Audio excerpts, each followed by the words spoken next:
Audio jungle.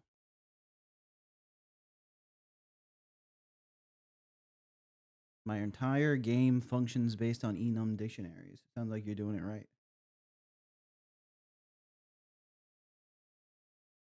What's up, Hamhog Jumpy, Ahmed, Vari, Remdev, Seaboops, Nikki, Claire, Monarch? How y'all doing? My talking head view. What's up, gamers? Good afternoon, John Watson. Ame, Andre, what's up, everybody? How you doing? Audio Crunkle, it do be like that. Hey, Zastro. Earl, what's up, Earl? How you doing? C# is the best language. It's truly a reliable guy. I do like C#. I think it's pretty nice to work with. One of the benefits of learning Unity is that it's natively C#. But you can just use the mono build of Godot. Fine. The existence of talking head view implies the existence of floating head view. That'd be something like way up here. Is the stream quiet for anyone? I have that problem sometimes. It's so funny. Insandio pointed it out to me that whenever someone says that my mic is too quiet, I look at my mic view. It's hitting yellow, and I say it's hitting yellow every time is my response. But stream elements bot, boo, boo. This man's remove. Oh, what's up, Tofu? Almost missed the stream start. Definitely didn't miss your top comment on the new short though. A classic Tofu W. Time for Showcase Saturday and Slay the Spire 2. Nice, nice. Won't be able to join this beginning of stream starting next week because you're teaching a class at the same time. Oh, that's exciting, exciting. One day I'll be top comment. I came across one of your comments in the wild on, I'm blanking on the name. The guy that does the like the creepypasta reviews. You made some kind of obscure joke about Jeff the Killer. And I was like, is that a Monarch comment in the wild while I'm just listening to YouTube videos? Davis Morgan. Right, Davis Morgan. Thanks for all your inspiration. I love your game series. Hey, thank you, Robson. I'm glad they're helpful.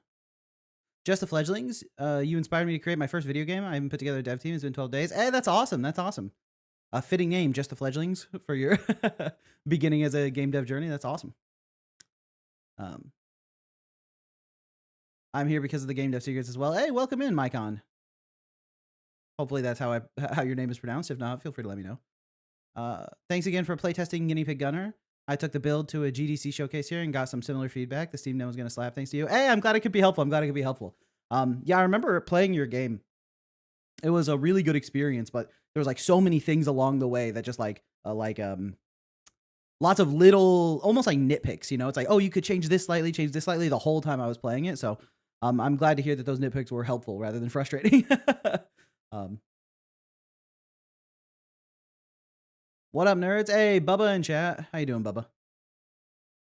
Shovel, can I add an Easter egg and homage to you in my game? It could be a shovel, for example. Sure, that'd be awesome. I'd be honored. That's right. Thanks. Okay, cool. Mortis, what's up, Mortis? Are you and Insandio surviving the Isadora plus YouTube grind? It's tough. We've been at it. We're trying to finish up the devlog for this month. Got a little bit behind schedule, but doing what we can. Helpful, frustrating, tomato. Yeah, and then just trying to make progress on the game. It's been going pretty good, but yeah, it's definitely the decision to change to a Metroidvania did carry a lot of extra work with it. So, been thinking about it, you know. I'm a fan of War and Evil, but that's just me. I posted some art in the art section of the Discord. I would love your feedback. Let me open that up real fast. In Art General.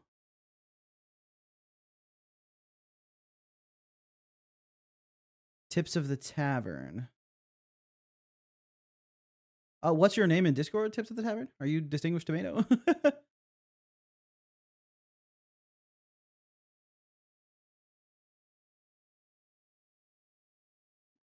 Nava. Um, I don't see it from a quick scroll.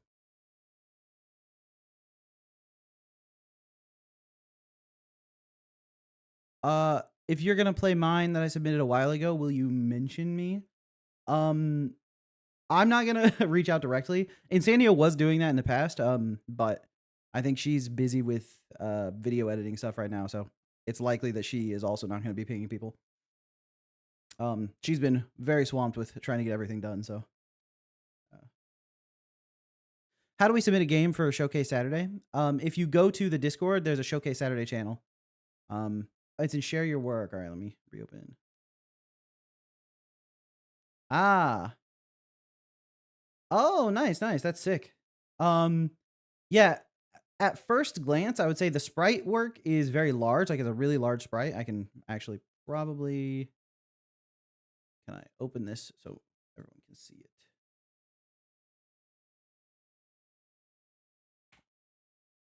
Go to desktop view. That'll work. Yeah. So it's a very large sprite, obviously, like the pixel size. My first instinct is that these purple lines, because they're so thin on such a large sprite, they're not going to read very well.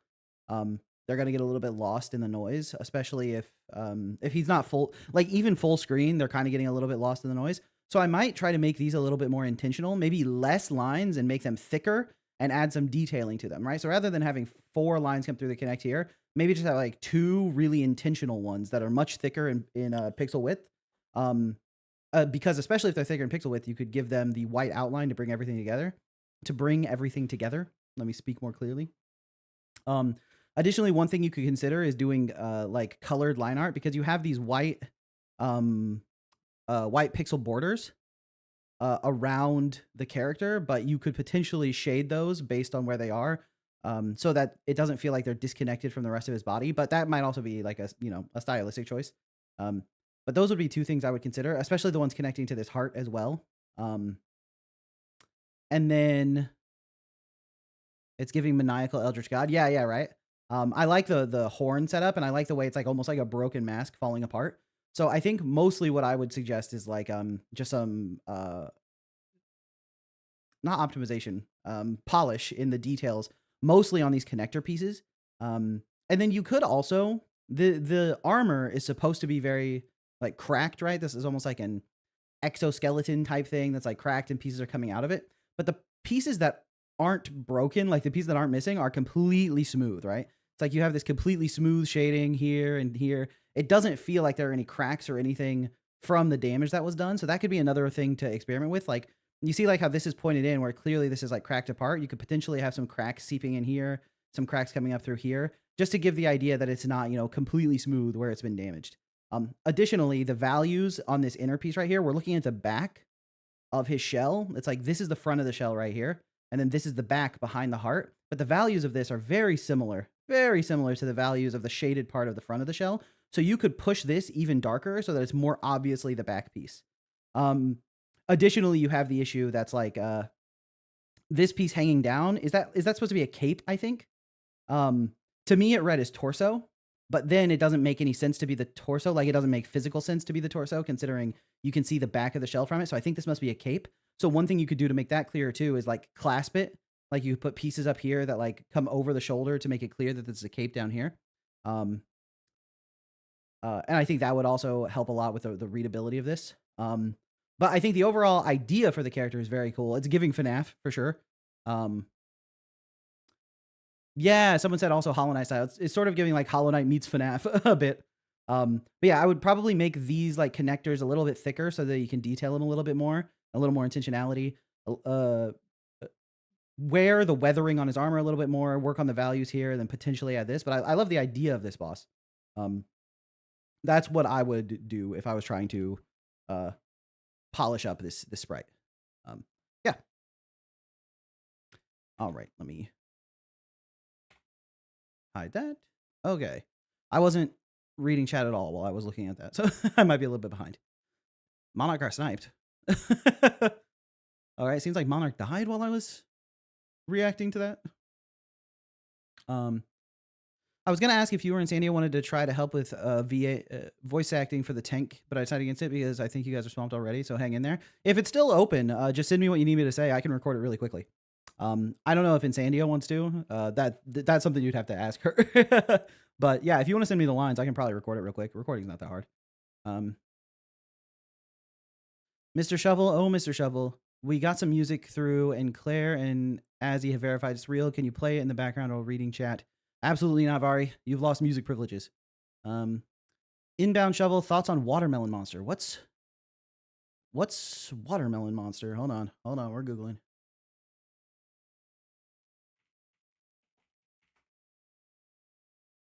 Oh, watermelon flavored monster. I don't really drink energy drinks. Can I call you Black Mesa Inbound Shovel? Black Mesa, that's a Portal, right? Is that, or is it just is it Half-Life? What's Black Mesa from? Googling. Black Mesa is first-person shooter video game developed and published by Crowbar Collective. The fan-made remake of Half-Life, which makes me think that it is indeed the company from Half-Life. Any opinions on the classic Adam Sandler movie Waterboy? If I think I probably did watch that a long time ago, but I don't really remember anything of it. But if it's an Adam Sandler movie, then you know it's a banger, am I right? Half-Life 3 coming out today. Nice. Bubba approved. Did I see your game in Showcase Saturday? I did, Jumpy. I did. You're on the list. Probably won't get to it today because there's a lot of games on the list, but you're on the list for sure. Any tips for making roguelike deck builders? Yeah. Are you trying to make it a competitive game? Like, is it a roguelike with any PvP or is it all PvE? Because those are very different designs, and that's something really worth thinking about. When I was working on the Bazaar, one thing that I definitely experienced was the fact that because it's supposed to be a PvP game, like it's supposed to be balanced for PvP, there's a lot of design constraints on what you're allowed to do, which can make things more difficult to make it fun, you know? But if you're doing PvE, where you can just let the player have an extremely broken build, that can be a lot of fun, you know? So it's definitely, you want to think, what is the intended experience for the player, and like, how are you trying to get them to that experience? And think very specifically in terms of like, how many runs do they need to do for every like really, you know, extremely pop-off run, right? For your player of an average skill level, how often are they going to get some incredible synergies? And how can you build the game in a way that lets them experience like the peak gameplay that keeps them addicted without just being a total, you know, pushover every single time?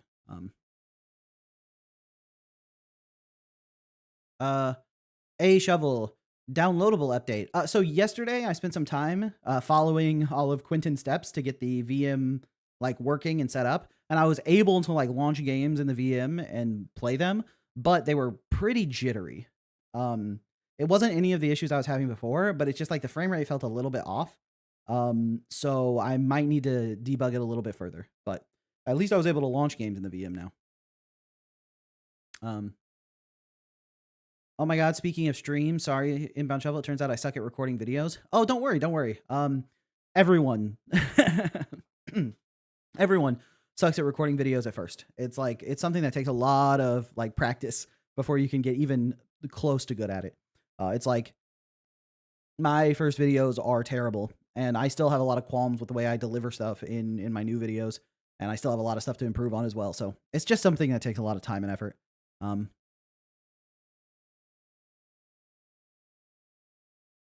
Watching Monarch's Discord stream. He hasn't liked the stream yet. What the heck? By the way, thanks for the reminder, Tofu. I forgot to do this the entire last stream. I didn't mention it one time. But if you're watching the stream and enjoying it, make sure you click that like button. It really helps out tremendously. It is a huge boon. It's, I guess, one way to say it. The Renrar, your videos are great tips for making my game. Hey, I'm glad they can help. Most talented man ever says I have qualms with how I do things in my videos. Oh, thanks, Ryan. That's very nice to say.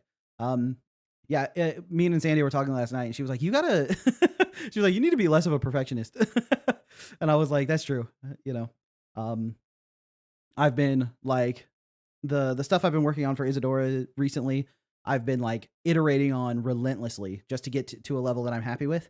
And you know how you can get sort of lost in the sauce where the more you iterate on something, the more you're like hyper focused on making something look good, the more you get like caught up in the littlest details for a long time. And so I've been like iterating on these VFX for a couple days. And then I was like, I'm not super happy with it, but I'm just going to put a pause on it for now and I'll revisit it later. And then I was working on some other stuff. And then I went back and I accidentally triggered the VFX. I wasn't intending to. And seeing it without the context of hyper focused on iterating and polishing it, I was like, oh, wow, that looks great. So, you know, it's like I put so much effort into making it look as good as possible that when I experienced it without, you know, the super critical eye, I was like, oh, that looks good. But when I'm in my hyper polishing perfectionist era, I'm such a polish pilled iteration maxer. Is that what the kids say? Vera reverse, more like Veer ass, Rev ass. Is that too far? Shovel, any opinions on the hit Yu-Gi-Oh! Trap card Infinite Impermanence and its implications on the state of the game and society at large? All right, let me look up what is Infinite Impermanence. Infinite Impermanence. Target one face-up monster your opponent controls, negate its effect until the end of this turn. Then, if this card was set before activation and is on the field at resolution for the rest of this turn, all other spell or trap effects in this column are negated. If you control no cards, you can activate this card from your hand. So first off, you wanted my opinion on the implications of this for the game, like the Yu-Gi-Oh game.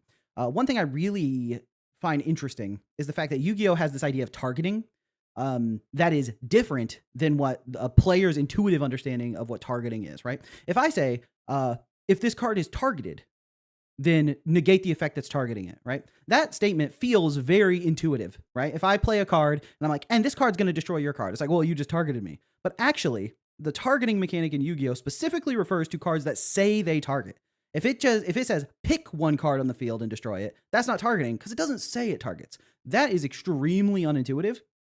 And to me, feels like almost like an errata, like they added it on. They were like, oh, we didn't really intend for all these mechanics to play together in a specific way. So we're just going to add this like targeting bit. So I find that deeply unintuitive and I don't really like it. I find it's like adds a layer of friction to understanding the gameplay that seems very unnecessary to me. In addition, the fact that this stops effects in a column is interesting. My instinct when I read that was a bit to scoff at it, but I mean, the board does have a specific layout to it, right? So negating effects in one column is an interesting way to play with the board. But one thing that I would be a little bit afraid of is that because it's not a mechanic that's really done, like how many cards are in Yu-Gi-Oh? How many cards does Yu-Gi-Oh have? How many cards does Yu-Gi-Oh have? There are 11,000 unique cards in the English TCG and over 12,000 in the Japanese version. That is the AI answer from Google at the top, so it might be completely wrong. But, okay, going to a real source, it says the Japanese has 12.5K, which is probably where the AI stole that answer from. So, with that many cards, right, and you want to add something that plays onto the new mechanics, you want to do something unique that people can play with. However, there's like a specific way that the game is played that doesn't really care about where you put specific cards in specific slots. And that was my issue when they did like the link summons or whatever, where suddenly positioning on the board managed. There are 20K in 2026. Holy moly. But yeah, it's like not going from not caring about where you put stuff on the board for so much of the like card game's history into suddenly caring about where stuff is put on the board is another one of those things that feels very like, if you're used to Yu-Gi-Oh, if you've played a lot of Yu-Gi-Oh, suddenly you have to care about this thing that never mattered before. It's going to like break a lot of like muscle memory, for lack of a better term. It's going to also introduce a lot of friction for people to play the game. And so I think these kind of elements can really sort of point to why players will like fall off of the game, right? It's like they played Yu-Gi-Oh for a long time, but suddenly all this stuff that's like not relevant to the way they played the game is suddenly relevant. And I think it's like an interesting way to design cards. And because Yu-Gi-Oh has existed for so long and there's so many cards, you kind of have to start doing stuff like that. But I think when you take that like bigger problem and scale it down for if you're making your own roguelike or making your own card game or something like that, thinking about like how do players interact with the game? Like what are they actually thinking about? What is when the player is like they have their hand of cards, they're deciding what to do. How are they making those decisions? What are they thinking about? In Yu-Gi-Oh, they're not thinking about where they're gonna put their card on the board. They just put it on the board. They don't really care which slot it goes in. And so making cards that make them care about what slot it goes in is a very impactful decision. It changes a lot about how they're going to interact with the cards in their hand, a lot how they're going to interact with the board. It's going to change. They need to add another step of decision making into their process. And you need to decide, do you like that step that you're introducing, right? Do you want them to care about where you're putting stuff on the board? And so I think that this card in particular, and that in link summoning as well, does sort of like give you some insight into what you need to be thinking about if you're making your own card game. Like which are the decisions you want the player to actually have to consider. Now, to follow that up, Monarch said implications for the game and society as a whole. Well, we sort of tied it into your own indie game development as a whole. But for society as a whole, I think I don't have any meaningful takes. Maybe it's something about power creep. I don't even know when this card came out. It released in 2018. Yeah, I don't really have anything, but there's Mech Knight. That was a relevant archetype that focused on board positioning. That's interesting. I haven't played Yu-Gi in a long time, and I always played bad decks. You know, I ran Elemental Heroes. I had a Dark Magician deck and an Elemental Heroes deck, if you want to know what kind of guy I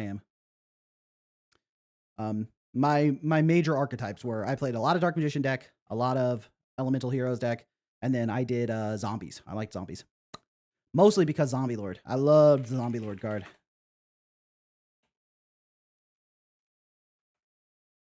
Oh, Zombie Master. That's what it is. Zombie Master. That was like my favorite card, man. Well, second to Jinzo, of course, but did I watch Jojo Part 7 episode? No, I don't watch Jojo. I should. I have no issue with Jojo. I just don't currently. You have to playtest. In my experience, you should probably make the game easier than you expect. Yes. That is a very, very common issue, is that you are going to be very good at your own game. So when your playtesters are inevitably bad at it, you have to fight the urge to be like, well, they're not playing it right. It's like, Jojo is so good. The episode was peak. The episode was goated. From Vari and Tofu at the same time. Maybe I do need to watch Jojo. Shovel, can you become a voice actor for our jam game? You're on the team with Tofu, right? I think he said he was going to message me. Hello, when will you release your game? I know people hate this answer, but when it's done. I'm hoping to have a demo done this year. So originally my plan was to finish the demo for this year, and then after I release the demo, do the next game jam. But I came up with that plan when the game was still a platformer. So I don't know how exactly that plan is going. I've been thinking about maybe doing a different kind of jam. I was talking about it with Insandio a couple days ago. Because I remember Monarch, maybe Vari, there were like a couple people talking about wanting to do a game jam that was about actually releasing something like more longer term. I think it was like a year-long jam that is like at the end of the year you release something.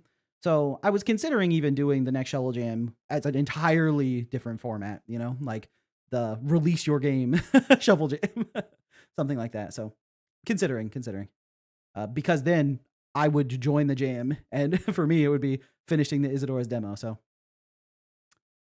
have I played Mugenics? I have, Hamhog. I like Mugenics a lot. I'm really tired of getting Blood Frenzy. I'm extremely tired of Blood Frenzy. I unironically get Blood Frenzy in like almost all of my runs. It's so consistent. I've read a bit of Part 7, but it was a really bad Pirate Scan. Shovel Dam 26 gonna have Shovel as the participant. Yeah. I hope I can win the community vote. It's not gonna be biased at all in my favor. I probably wouldn't actually, click the join button. I would just be participating as the host as well. Your game gives me Blasphemous vibes. Yeah. I really like the art from Blasphemous, and I follow the pixel artists from Blasphemous on Twitter. I reference their stuff a lot with the art style, but Shovel Jam 2026 will be won by Bin 5. Yeah, but that's like a foregone conclusion. You know what I mean? Shovel, check out the bird breakout stickers I posted in which channel? Oh, Discord. Okay. Is it in general? In art. Sticker concepts for bird breakout. Yo, man, even your sketches are so clean. These are sick. Hold on. Link. Gotta get smoother at doing these transitions. Check it out. The sticker concepts for Bird Breakout. Idle up. Epic. Got some coins. We got the bird going into a pipe.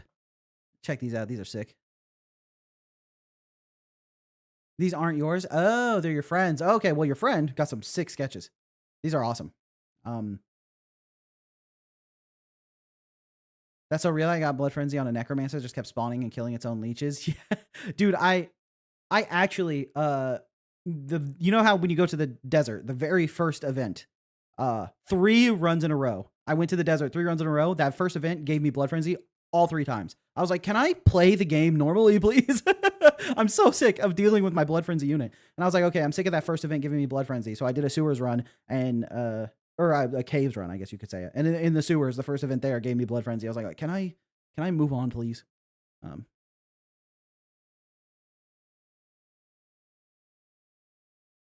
Filthy part skipper spotted. Yeah. I haven't been able to watch much stuff. You know how it is when you're quite busy. I remember when I was last year when I was on a business trip to, on the plane, I watched Dan to Dan. I thought that was pretty good. The opening goes crazy on that one. Part 1 and 3 are kind of mid. 3 has so much filler and just won by a total ass pull. 7 and 8. That is one thing about seeing people discuss JoJo. It's so funny to me. Like, it's completely like it's opaque from my understanding. With like part 7 with the rainbow unicorn train going across Gravy Mountain, and he used his stand, which was called Disco Dynamite. It shoots Rubik's cubes into people's eyeballs. I'm like, what are you talking about? The band that did the Dan to Dan op also did Call of the Night opening. Oh, what's Call of the Night from? Is that another show? I think all the parts are coherent and awesome. They're talking about Persona 3. Ah, gotcha. How do you get copyright for a game you develop? Well, I'm not a lawyer, so I don't have like the legal answer for you. But it's my understanding, that when you create something, you inherently get the copyright, and you can like go through the legal process of getting it, which is basically just putting like the official stamp on it. But as long as you are the one who created it, you have you can stamp it at whatever point, you know. But again, I'm not a lawyer, so that could be totally wrong. I have no idea. Dan to Dan is great. Love how well it captures adolescent awkwardness. Yeah.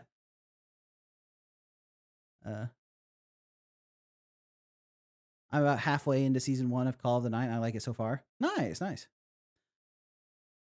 I'm a dev exploring opportunities in game dev, especially around tools and plugins. From your experience, what are the biggest pain points where tools could really help?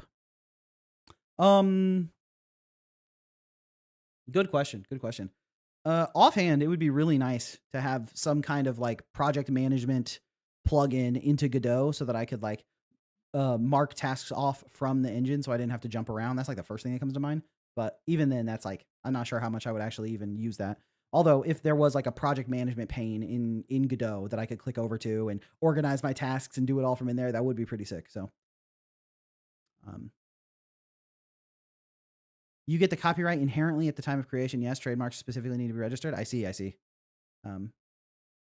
just patented shovels, just filed the paperwork. Oh man, that sucks. Chop fork boy. It's so funny. I made some mapo tofu the other day, and while I was chopping up the tofu in my head, I was just like, chop tofu boy.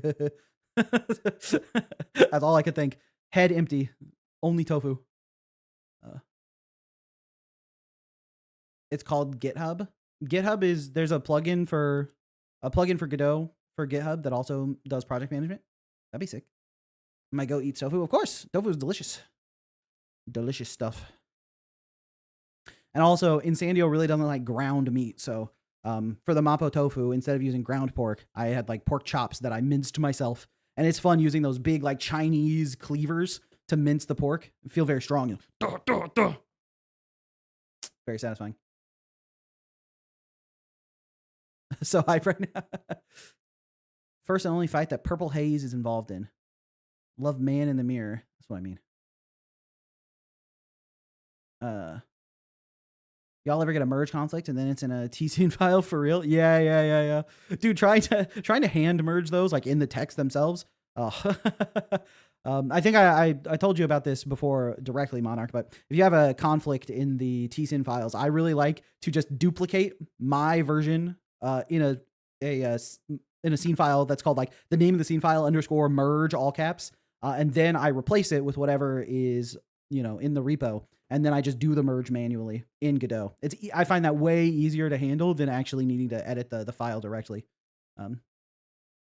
In the merge field, straight up hand merging it. Tofu's made of soybeans? Hell yeah. I literally only know about Mapo tofu from Fate Stay Night. You haven't eaten Mapo tofu? Dude, missing out. Mapo tofu is so good. And it's not even that hard to make. Especially if you get one of those like Mapo tofu like sauce packs. That takes up the hardest part. Then you just need your minced meat, white rice, and tofu. And that's basically it. I had a bug recently where casting a physical skill would instantly kill you. Sounds like you invented a new status condition. Call it brittle bones, hollow bones. Ooh, I should make it. Yeah, it's really good. Can recommend. In general, pretty much all Chinese food and Taiwanese food goes crazy dumb. Hearing tofu so much, tofu stimulated. Holding off on using scene files because tscene files are actually diffs are actually useful. True. Being able to read the diffs, being able to read it is useful, at least to get an understanding of what's the difference. What is a .scene file? So in Godot, you have scenes, which are sort of like prefabs in Unity. And the scene file is not human readable, and the tscene file is human readable. The T stands for text, right? So you can read the text in the tscene file. People found a bug in my game recently where instead of jumping the player forward by 20 units on dash, I move them backwards instead, which lets player clip into walls and use them as a floor. Nice. That's some speedrunner tech, if I've ever heard it. Will Shuffle Jam 26 have a specific theme, or will it be more general like last year? If I do end up doing the like year-long jam instead of like a 10-day jam or whatever, there probably still will be a theme, but I have to imagine people who want to enter the finish your game jam already have a project in mind they want to work on. So if we do the year-long version, it would need to be like a suggestion of a theme. We have concepts of a theme. But Shovel Jam 2 is 3 days long. I'm giving you all 12 minutes to make a game. We'll see who does the best. Not patching it. Nice. It was really cool tech because people could do a grounded super jump while inside a wall with a specific setup. I think that's fun. To finish my game jam. In a level-based game, how do you know if it's good enough levels to beat the game? Like, how do you know if the levels are like good enough? I think that's a question that really comes down to level design. And for level design, what you want to think about is what is the intended experience you want the player to have? Like, what is your goal for the level? 12 minutes, too short. I can make a game in 12 seconds. Can you, Jumpy? I would like to see what you put together in 12 seconds. I can't imagine it's even anything playable. Tips on making puzzle rooms in puzzle games, like rooms that feel less like just tasks and more like a true puzzle. So I think the key to a good puzzle is you have to get the player to have a moment where they like a realization, like the divine inspiration moment. That like, aha, got it. Like that is like the essence of a good puzzle to me, is when I have to reorient the way I'm thinking about something.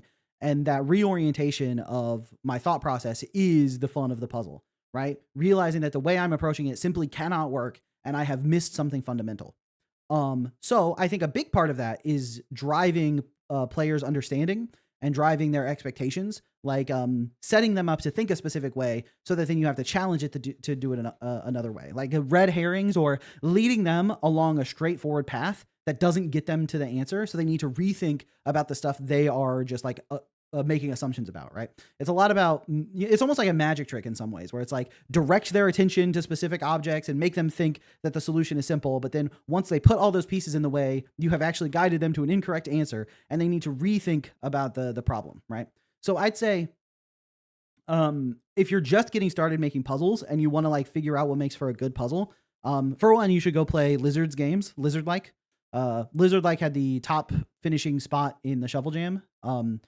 And they have submitted a lot of games to Showcase Saturday. You can go play their puzzle games as like a case study and just like really look at what they did. But secondarily, when you're doing the design for the puzzle, think about like, what is the way I want the player to get this wrong, right? Like, how does this challenge their assumptions rather than just like, what's the solution, right? You almost care more about more about how you are diverting their attention to the wrong answer than what's the solution in the first place. So, Claude, make the next Friendslot viral hit. Alexa, play Despacito. Nice. Don't know about 12 minutes, but I did 4 games of school projects in 10 hours. 4 games in 10 hours. That is tough. I would love to hear your feedback on my puzzle game, A Thief Among the Hedges. Oh, did you throw it in the Showcase Saturday forum? Hey, Cat's here. Well, with Cat showing up, maybe we can get started, actually. Because the first game we have today is Cat's game. Let me turn on desktop audio. Actually, I don't know if my headphones are connected. Okay, they are. Wait, are they? Okay, they are. Make sure it's disconnected from my phone. And are we all good here? Okay. We have Solarpunk, also known as Beautiful Masterpiece. Beautiful Masterpiece. I can speak. I know how to say words. All right. Turn sound on, please. Get started, real. Got started, let's go. Bogo's binted. Hi here, I'm Dad. All right. Godot, PogChamp.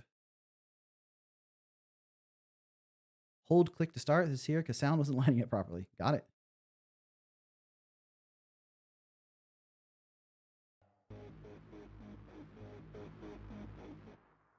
To power the machines of our invention. Wub, wub, wub, wub, wub, wub, wub, wub. To spite the gods that have abandoned us. And when they finally return to bring the extinction of our species, Wub, wub, wub, wub, wub, wub. We will be ready.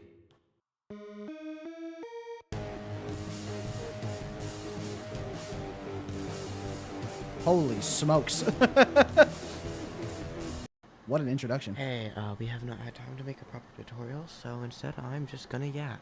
You can hold P to skip this if you want, but I don't do that. So you're in an infinite plane. You can go endlessly in any direction. For your movement, you got A and D to move left and right, space to fly infinitely, and you can hold S to drop through platforms. You have 3 weapons. They're pretty cool. You can swap between them with the 1, 2, and 3 keys. Holding left click will use the primary of each weapon. Okay. Take a minute and go see what each one does. Got it. Figured it out. Hello. Hi guys, how are you doing? Okay, awesome. Now, the weapons also have secondary abilities, which are used by tapping or holding right click. The sword is the only one that you have to hold. And after charging up the sword, you can either left click, and that'll like dash you forward, and that'll split any projectiles. Or you can just release right click, and that will fire a beam. Nice. Now, for the hammer, if you right click, it will throw the hammer. This is a projectile. If you right click, you'll pull it to you, and if you left click, you'll pull yourself to it. This does damage to the hammer, which can be recovered by using the hammer primary. And then the dagger, the right click, the secondary throws an orb, and this orb absorbs all hit scans and then fires them back out with increased power later. And this fires directly at the boss. The orb is also a projectile. Got it. So go ahead and play around with the weapons, and when you're ready, hold P and to start the first and currently only boss. Got it. Okay, so no problem with the yapping tutorial, especially if you're planning on doing like a fuller one. And also, I know that you're like in the middle of this jam right now. Who's talking? So that's a voiceover tutorial for this game because it's still in being developed. And I assume that you're going to move this to be like UI based instead of just like text on the screen at some point. Because obviously, having some way to see how many like daggers I have available while I'm on different weapons would be nice, but it's not as critical info. So having this stuff like up in the top right or whatever. Additionally, gonna be UI. Just didn't have time yet. Yeah. No problem. I'll probably give feedback, assuming that you have like the next year to work on this. But obviously, all feedback has to be buffeted with the idea that this is for a game jam, so you literally don't have enough time to do all of it. It's just stuff that I notice more or less. But yeah, being able to swap weapons with scroll wheel feels very natural to me, so it's something that I would love to have. And it gives you a nice way to present the UI as well if the scroll wheel switches it too. The other thing is this sword slash, the VFX on it are really nice. I love the trail. I love the smear on this. But the way that it swings right now is very much giving like windshield wiper or like waving my hand like, hello, how are you doing? So one thing I would consider, and one mistake that gets made a lot, I think, by newer developers too, is VFX are generally a lot faster than you think they will be.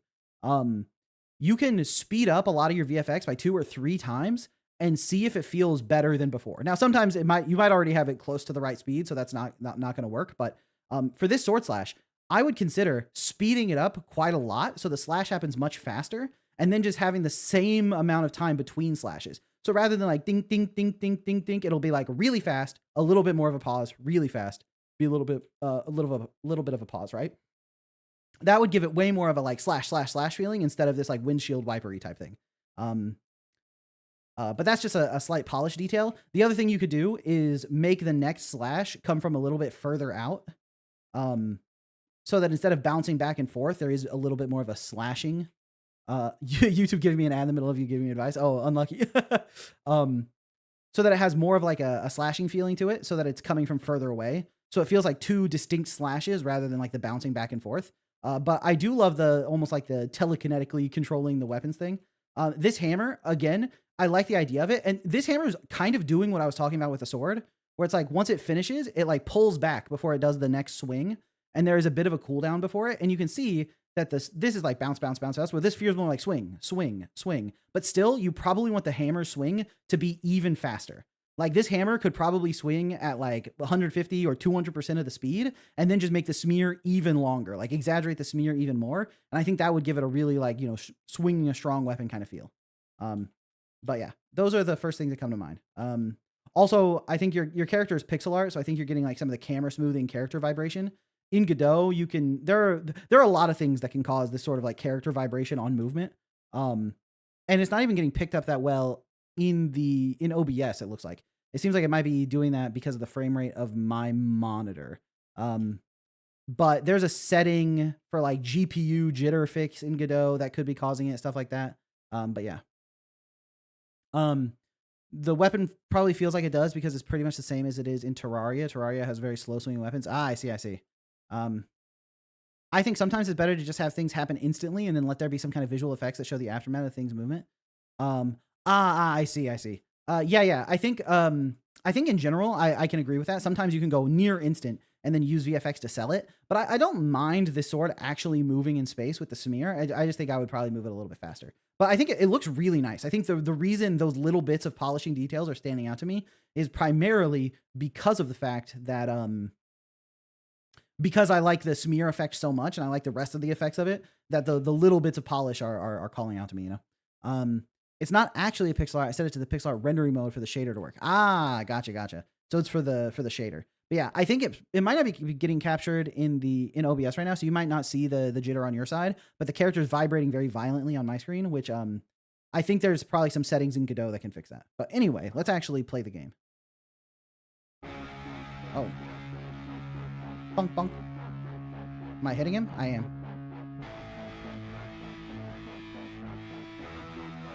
Okay. I gotta figure out how to dodge that. I actually have no idea how to dodge. Nope. Now this I understand. Ah! I should have dashed.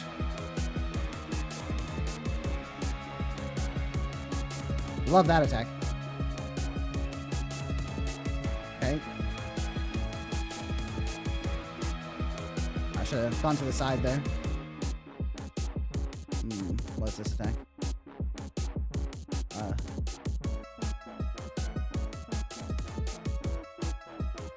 I think maybe I don't understand how I'm supposed to dodge anything. You know what I mean?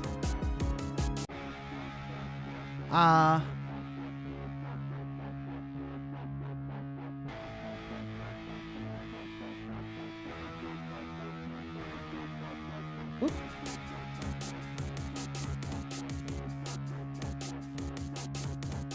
Okay, this. Okay. That one. Oh, I need to keep going up. A little bit slow, a little bit slow. So this one I need to like charge and click through or something? Oof. There's like no time to react to that at all.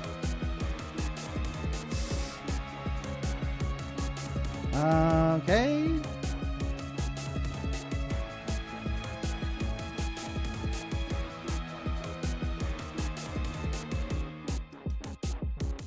All right, I like this attack. This attack is satisfying to dodge. Oh. Nice.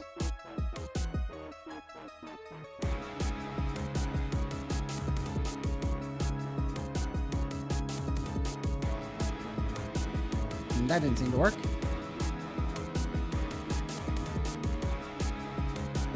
I'm just going to take the damage from that. Hopefully I can race him because I have no idea how I'm supposed to deal with that attack. Yep, just tank the damage. It's fine. Oh, close. All right. Hopefully we get a luckier pattern, I suppose, because I have no idea how to deal with that attack. I think it's probably pretty important because I can't dodge anything else that I don't take damage from these falling orbs. I think I got hit by one. Oh, but I am healing. Okay, this attack is fun too. Didn't get that dodge. Okay, I think I got that dodge. I think I got that one too. Nice.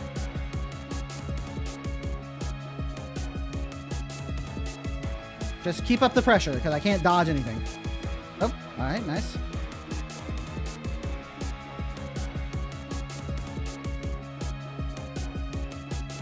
All right, smooth. Okay, I can actually sort of dodge this attack. I needed to keep going up. Nice. All right, that attack is very satisfying. Yep. All right. All right, this is the one where I just race him. I think it's all good.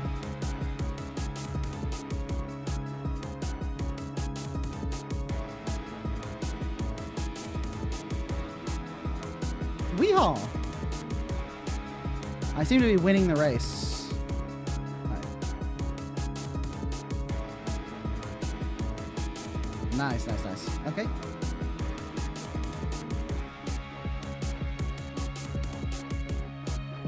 Wait, why? His health bar is gone. Why is he still attacking?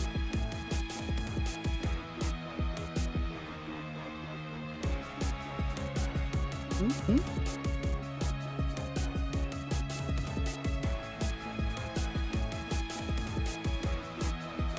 Does it? Oh, he just gives up. Got it, got it, got it. All right. Well, I want to. Can I hold P to restart or something? Let me see if I can. All right. Music is blowing my brain. We stole the sun Okay. from the sky. To power the machines Nice. of Yep, with our P. invention. Oh, if you click the cutscene reacts to it. That's nice. To spite the gods that have abandoned us. Ah, no. Meow. Meow, meow, meow.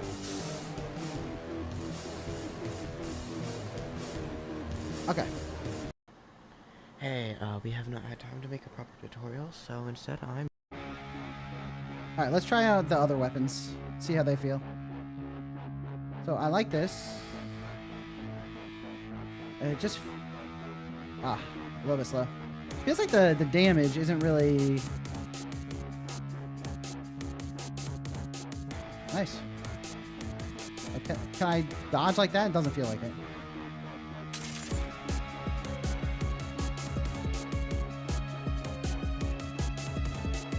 Okay, let's try the dagger.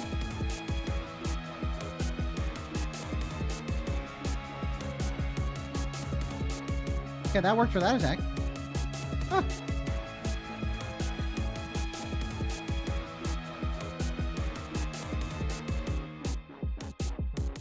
I'm out of daggers. All right, back to sword. All right, I'm going to try to slash through this. Did I take damage? I have no idea. I have no idea if I took damage from that. Nope. Whee! Okay. Back to hammer.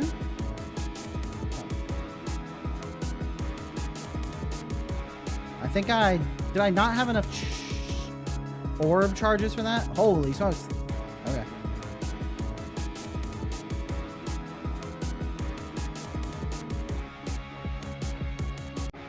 What is, so I know, what is your intended solution for this attack? Am I supposed to like hammer through it?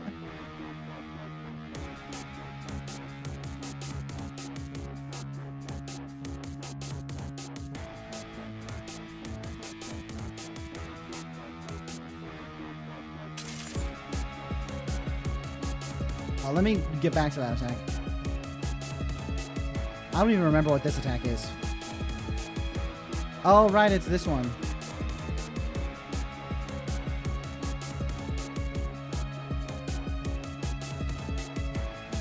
Oh, you're supposed to continuously fall or continuously fly. I see. All right, this attack.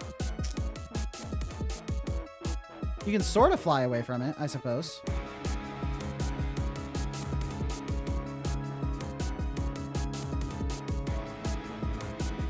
Weehawk. Okay. So this is a continuous flight. Okay.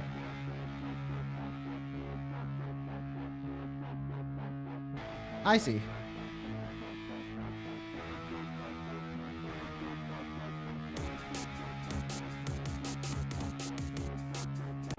Yeah, so I think that's a pretty obvious problem.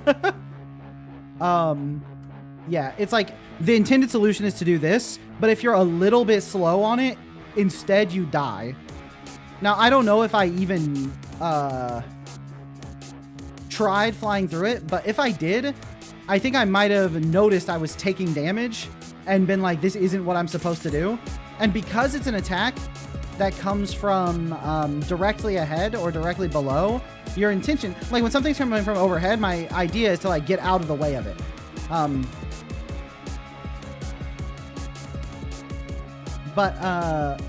Yeah, okay, let me go ahead and mute the tab real fast. Okay, that way I can think a little bit and actually respond. Music going a little bit buck wild, which is good for the boss fight. If I was playing it on my own, that would be perfect, but for giving feedback, it's a little bit hard to think and listen to the banging track. So let me also make sure I mute just in case anything. But yeah, so my first thought is I really like the flying upward motion and like infinite falling motion. Those are very like satisfying movement paradigms. But it's interesting because one of the feedback I was going to give is that like you should have more use of this really satisfying movement. Like make more of the boss's pattern about needing to move around in space using these cool patterns. So that you can actually properly utilize this cool movement you've built, right? Give the chance for the player to like actually enjoy moving around in the space. But I think maybe a lot of the problem I was having comes from like readability on the attack patterns. Because I did not intuit that that's how I was supposed to dodge that attack. Additionally, I'm still not 100% sure how I'm supposed to dodge that attack. Is it actually just flying up? This attack, I think, is extremely well made. I think it suits this like you basically have total freedom of motion in XY plane, right? Like you can move up and down and left and right totally freely, which I think is very satisfying. You know, I'm not limited by gravity the way I normally would be. And so an attack where the two fists circle around me and I need to quickly dodge out of the way, like to think about it mathematically, right? If you're trying to mathematically understand this game, I have a full range of motion in the XY plane. That attack spins around me, disorienting me, not knowing where the damage is going to come from. And then I quickly need to create like a perpendicular vector from the damage to fly in that path, whether that's dashing to the left or right or flying up into the side. I'm not allowed to just tank it, right? But I think it might be because you're very good at your own game, but the amount of reaction time between the hand stopping and me figuring out the vector I'm supposed to fly in is much too fast. I think that attack would be super satisfying if it came out just a touch slower. I feel like I don't actually have enough time to figure out which path I need to go and solve it. You want to absorb these or? Yeah, it's like that attack is so satisfying in theory, but I don't have the reaction time for it. Whoa, he started with a different attack than usual? That's crazy. Why is it going so fast? What's going on? But yeah, I love the idea of this attack. I think you just need more of a tell. Like what I would do if I was working on this boss fight, right? What I would do for that attack is sorry, I got distracted trying to fight the boss and think at the same time. I'm just going to take damage while I think. What I would do for that attack is I would spin around the player, and then when it finally picks its position, the hands would like flash or they would open their fingers or something before clapping together. So there's a clear visual tell that, hey, besides stopping moving, there's like the wind up where it's like, we have stopped, we're going to punch now.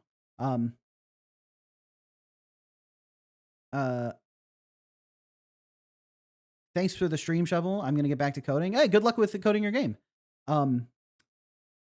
Yeah. For the clap thing, you're supposed to fly up and towards the boss, but I spent very little time on it, so it isn't very well thought out. I really love the idea of the attack because it feels like you're utilizing the fact that I have this free range of motion in 2D space. But I just don't have enough time to like properly determine where to go. It's like that right there with the falling orbs. Like here, yeah, have them stop, have them flash and open their hands or something really fast, like a flash, and then I know, okay, the attack is about to come. You could even do a sort of tutorialization type moment for your player where when the hands stop, there's like a flash of like purple energy, because that's kind of this guy's whole motif, right? Purple energy or red. He does have glowing red eyes that like connects the two hands together. So it's clear where the damage is going to happen. So when I see the hand stop, I know what I need to get away from, right? That's one thing I would consider for sure, is giving indicators where the damage comes from, because then that'll give me an idea of how I'm supposed to dodge it, get away from the red indicator, and how and when I should dodge it, because there's like a flash of light and there is an indicator that pops up. I don't think the indicator is totally necessary, but for the current level of complexity, there's so much stuff going on that just giving the player a little bit more room to breathe mentally, I think would be good. And those sort of indicators can also really help the player understand how they're supposed to dodge stuff. For this attack, the idea that you're supposed to outrun it makes sense to me. Like, I get the concept there, but the way the attack pattern comes out, how do you communicate this to the player? What's the way to do this? Yeah, that one's interesting. Let's get back to that. This attack, I think, strikes me as you need to run away from him or something. I think my biggest issue with this is still just the readability on the boss patterns. I still don't fully understand, like, what's the intended solution for this one? Because I'm not sure. Flying away from it didn't seem to save me. Also, is this attack trivially dodgeable by just continuously flying upward? Yeah, I think I would probably also prevent that. Make it so that it actually does track the player, and then when it makes its decision to attack, it's based on the player's movement. But you can get so much vertical speed from flying up. Do you have to hit the orb that he's charging? That might be the intended solution for that. Let me see. Let me see if that works. This one I'm supposed to fall. Yeah. But if you don't start instantly, you get punished. Now, I see that's like a pretty clear one to change, right?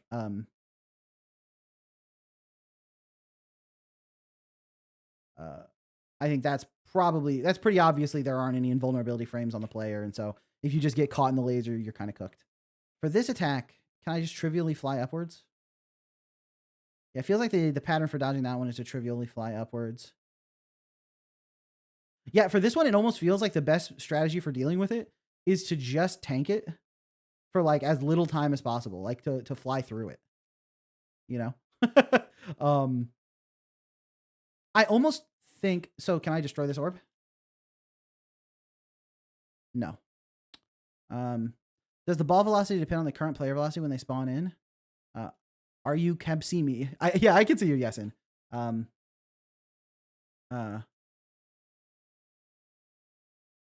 But well, yeah, what was I saying? Yeah, this attack, I almost wonder if a better solution for it would be to almost invert the solution, right? When he pulls the bar out like this, make it so that he like destroys like the entire top half of the play area. So you need to get below it, or destroy the entire like bottom half. So you need to get above it, right? If you're constantly flying up as he's like destroying the bottom, that would like get the point across, I think. And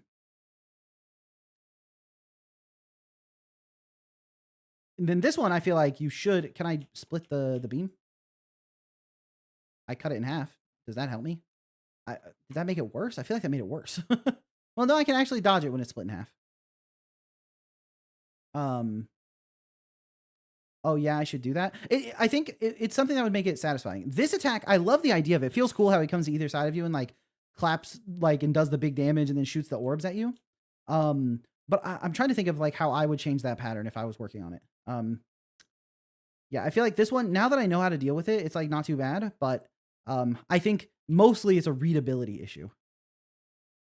I don't think it's easy to understand at a glance while you're playing the boss for the first time what you're supposed to do there. Also, there is the issue as well with the amount of information the player has. Can I destroy multiple of them? Not kinda.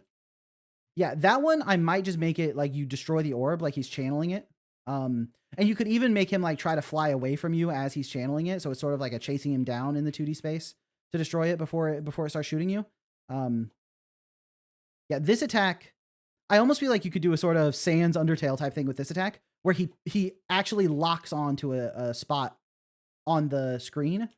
But definitely you do have the interesting problem that this sort of infinite flight upwards is a very powerful movement option that like can limit a lot of what the boss is capable of, because he can't like threaten a specific, even if he threatens this entire row of the play space, you can easily just drop down to the next one and then he's not threatening it anymore. But I think having him like track on the player can help solve that problem anyway. And you're already doing a good job with player tracking to mitigate that a little bit. So I think for that, maybe you have a specific area that you have to stay out of while also shooting the orbs, because that gives you two things to deal with at the same time. But I think that, yeah, once this attack starts firing, it's like, what do I do? What do I do? It's like a very panic-inducing attack because there's like a beam constantly hitting you. So I might make it more of a the orb powers up, and if you don't destroy it in time, it does like one big burst of damage. So your goal is to avoid it. Is it actually the best strategy for this attack right now to just fly upward the whole time while attacking underneath you? You get hit by one of the two beams. Yeah, this like the way it continuously fires the whole time is something I might consider instead doing one big burst of damage, and then it's more about destroying the orbs. And you can think about how to make it more fun to move around as well. If instead of just channeling one orb above his head, if he's channeling multiple orbs around himself, and you need to like get to each one pretty quickly and destroy them, it also could ground him in the space a little bit more if he's not tracking you nearly as much while you're flying around. I can see that you definitely have the issue with that though, because of the fact that you can, go infinitely up or down. He kind of has to track the player. Otherwise, he's just like, where is he even at? But I think that for one attack, it might be fine. That if you fly away from him, then yeah, I think it works because it does give you two ways of dealing with the attack. If he just starts channeling his here and he's kind of locked in place here, I can either fly away from him to try to get away from the giant burst, or I can try to destroy the 4 orbs in time. It kind of gives you 2 ways to deal with the attack. So that could be an interesting way to play with it. But the one thing I think that stands out more than anything else is that I think you've definitely balanced the game for your skill level. I can imagine you effortlessly swapping between weapons and using your power-ups and, blocking every attack perfectly. But for me, who I just learned through the tutorial what all the attacks do, and I'm just now seeing the boss patterns for the first time, there's like an explosion of complexity as soon as the fight starts. Because how many attack options do I have? I have my left click on this, I have my right click on this, and my right click on this actually has 2 ways to use it. I can beam, or I can do this to break projectiles, or I can go hammer mode. And then, my hammer breaks the projectiles. Interesting. You probably said that at some point. But that's sort of what I mean with the explosion of complexity. I can do my normal swing with the hammer, or I can throw it and dash to it, or I can throw it and let it come back to me. I pressed the wrong button there. And then I also have my daggers that I can shoot like laser beams with them, although it looks like the beam is hitting him and not vanishing. And then I also have that. So I have so many. I have essentially like 8 different attack options. You can split the thrown hammer with the sword too. Yeah, that's sort of what I mean with the explosion of complexity. And obviously, if you were continuing to develop this, I imagine you probably introducing the weapons one at a time, and different bosses have like different weaknesses to certain weapons. Like a certain weapon's really good against one boss, so you get good at those particular abilities. But I think you did a lot of stuff. Like this game has a lot of stuff in it. There's lots of weapons, lots of other options. But I think what you should focus on is really making a satisfying boss fight for like just a basic pattern, right? It's like, even if I have nothing else, just the sword, and I can just swing it like this, and it's just this guy, this could be a really fun fight by just like swinging my sword back and forth and dodging stuff, right? I don't need all the other weapons to enjoy the game if the boss fight is like fundamentally like well designed and like a good boss fight, right? And then you add the other weapons on top to amplify the fun factor rather than building a fun boss around all these different weapons you have access to, Thanks for failing me, guys. Bye-bye. What? Please play my game? What the hell are you doing, bro? What are you doing? You come to chat while I'm clearly playing someone else's game and trying to give feedback. You ignore everyone in chat and just beg for your game to get played. I'm just gonna, you know what? You don't have to worry about it. I'm just gonna ban you. What the hell are you doing, bro? Okay. Sorry about that, everybody. I apologize for that guy's behavior. Holy smokes. Okay. Do you think leaving the weapons is fine as long as the boss works fine, even if you use just one? Yeah, I think it's okay to have all these options. But I think that there's a term used where it's like analysis paralysis, right? Where when there's so many things to do, you just kind of fall back to whichever one is easiest to grasp, right? Imagine if there was only the sword, right? If I didn't have the other weapons, I would probably try to use my special ability a little bit more because it's the only thing I have access to, right? But because I can switch, it makes me just go like, you know what? I'm just going to use my basic sword. And because I have my basic sword, like I'm good, I'm just going to rely on my weapon. And I am the type of gamer, right? I'm the type of player who I like to stay with whatever I like the best, I sort of anchor to an option and I like it. So I really enjoyed in the tutorial where you took the moment. I mean, the tutorial was just spoken voice, but I liked where you took the moment to say, now play with all the different weapons, and I got to swing them. And I was like, okay, the sword's nice and fast. Hammer's a little bit slow, which could be fun, but I kind of like the speed of this. And then this has a limited ammo and it's kind of lasery. So I think I'm going to use my sword. I'm going to do some sword gameplay right now. Right. And then doing the, sword-based gameplay is fine. I was just trying to figure out the boss patterns, but you get into that fear where it's like, am I not using the appropriate weapon for dealing with the boss pattern? Do I need to use the hammer to like destroy the whatever? Do I need to throw the hammer? Like I started thinking during the one attack where I'm supposed to fly up out of it, I started thinking, do I need to throw the hammer and dash to it to dodge? Like that was a pretty fun dodge, although I think I failed it. I think the dodge didn't work. But the idea of using the hammer to get out of the way at the last second is pretty fun. if I could pull it off. Come on. Oh, I'm out of spins. But I think that there's so much complexity immediately that it is probably too overwhelming for the player. So, Vari, as it is so often the case, I think a lot of the issue with scope. Should I create more incentives to switch weapons or focus on balancing attack patterns around not switching weapons? I think what you should probably focus on is making a boss fight that's extremely satisfying, even if you don't switch weapons. I think requiring the player to switch weapons would require you to build out a tutorialization scheme that teaches the player how to switch weapons on the fly and how to keep everything in their head, because this game has a lot to mentally keep track of, right? Because not only can I move freely around up and down and left, or not only can I move left and right, like in most platformers, I can also move between planes and fly infinitely up. So the movement is already more complex than your average platformer. Then the boss patterns are also very complex. He's got a lot of stuff going on. And I have a lot of different weapons to use with their own properties and different abilities for each weapon to use. So there's just a lot of stuff to keep track of mentally. And to go from not having ever played the game at all and having none of that mental modeling in my head to needing to keep it all straight is quite a lot. It's quite a lot to deal with. So with that in mind, my advice would probably be to just focus on making this boss fun if you only use the sword, right? Imagine a player that does this and doesn't press any other weapon buttons. All they do is swing the sword back and forth. Then I think optimizing the game around, or optimizing this boss fight around that being fun is a good starting point, because then if this is a fun boss fight, then you can do another boss fight that's only fun. That's fun if you only use the hammer. Then make a boss fight that's fun if you only use the daggers. And with each of those boss fights, you could then theoretically, I think in your Shovel Jam game, which I'm blanking on the name of, I think that's sort of what you did, right? Where you had like 3 boss fights, and each of those boss fights introduced a new weapon. I think that you could definitely do that same approach with this game, where you introduce the weapons one at a time, and then you make bosses where you can swap between them to utilize their skills. But I don't think, you should build the boss fights around needing to be able to switch weapons.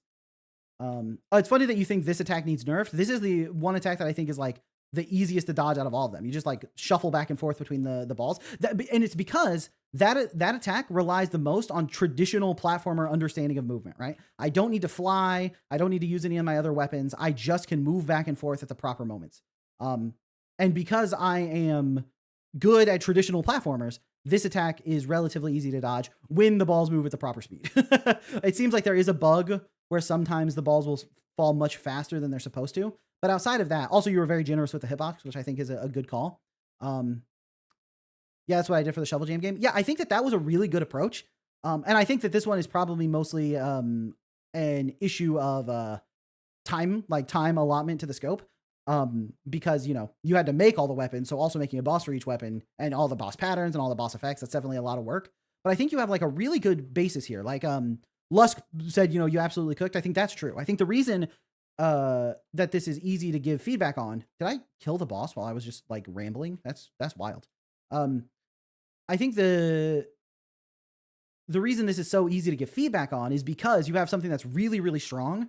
I think this movement is super unique in a super satisfying way. I think the effects look really good. And I think the boss attacks, while not readable, while not, there's like this concept of sight reading that I got from playing rhythm games that I can apply to boss fights, where I think a lot of boss fights, it's really fun when you can sight read what you're supposed to do. And the repetition comes from trying to execute on that sight read,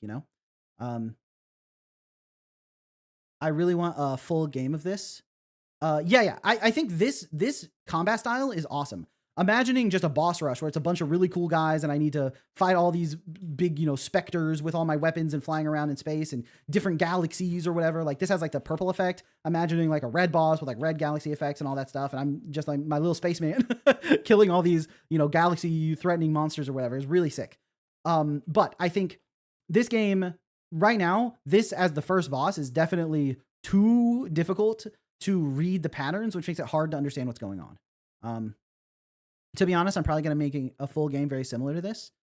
I think that makes perfect sense. I think that this would fit really, really well.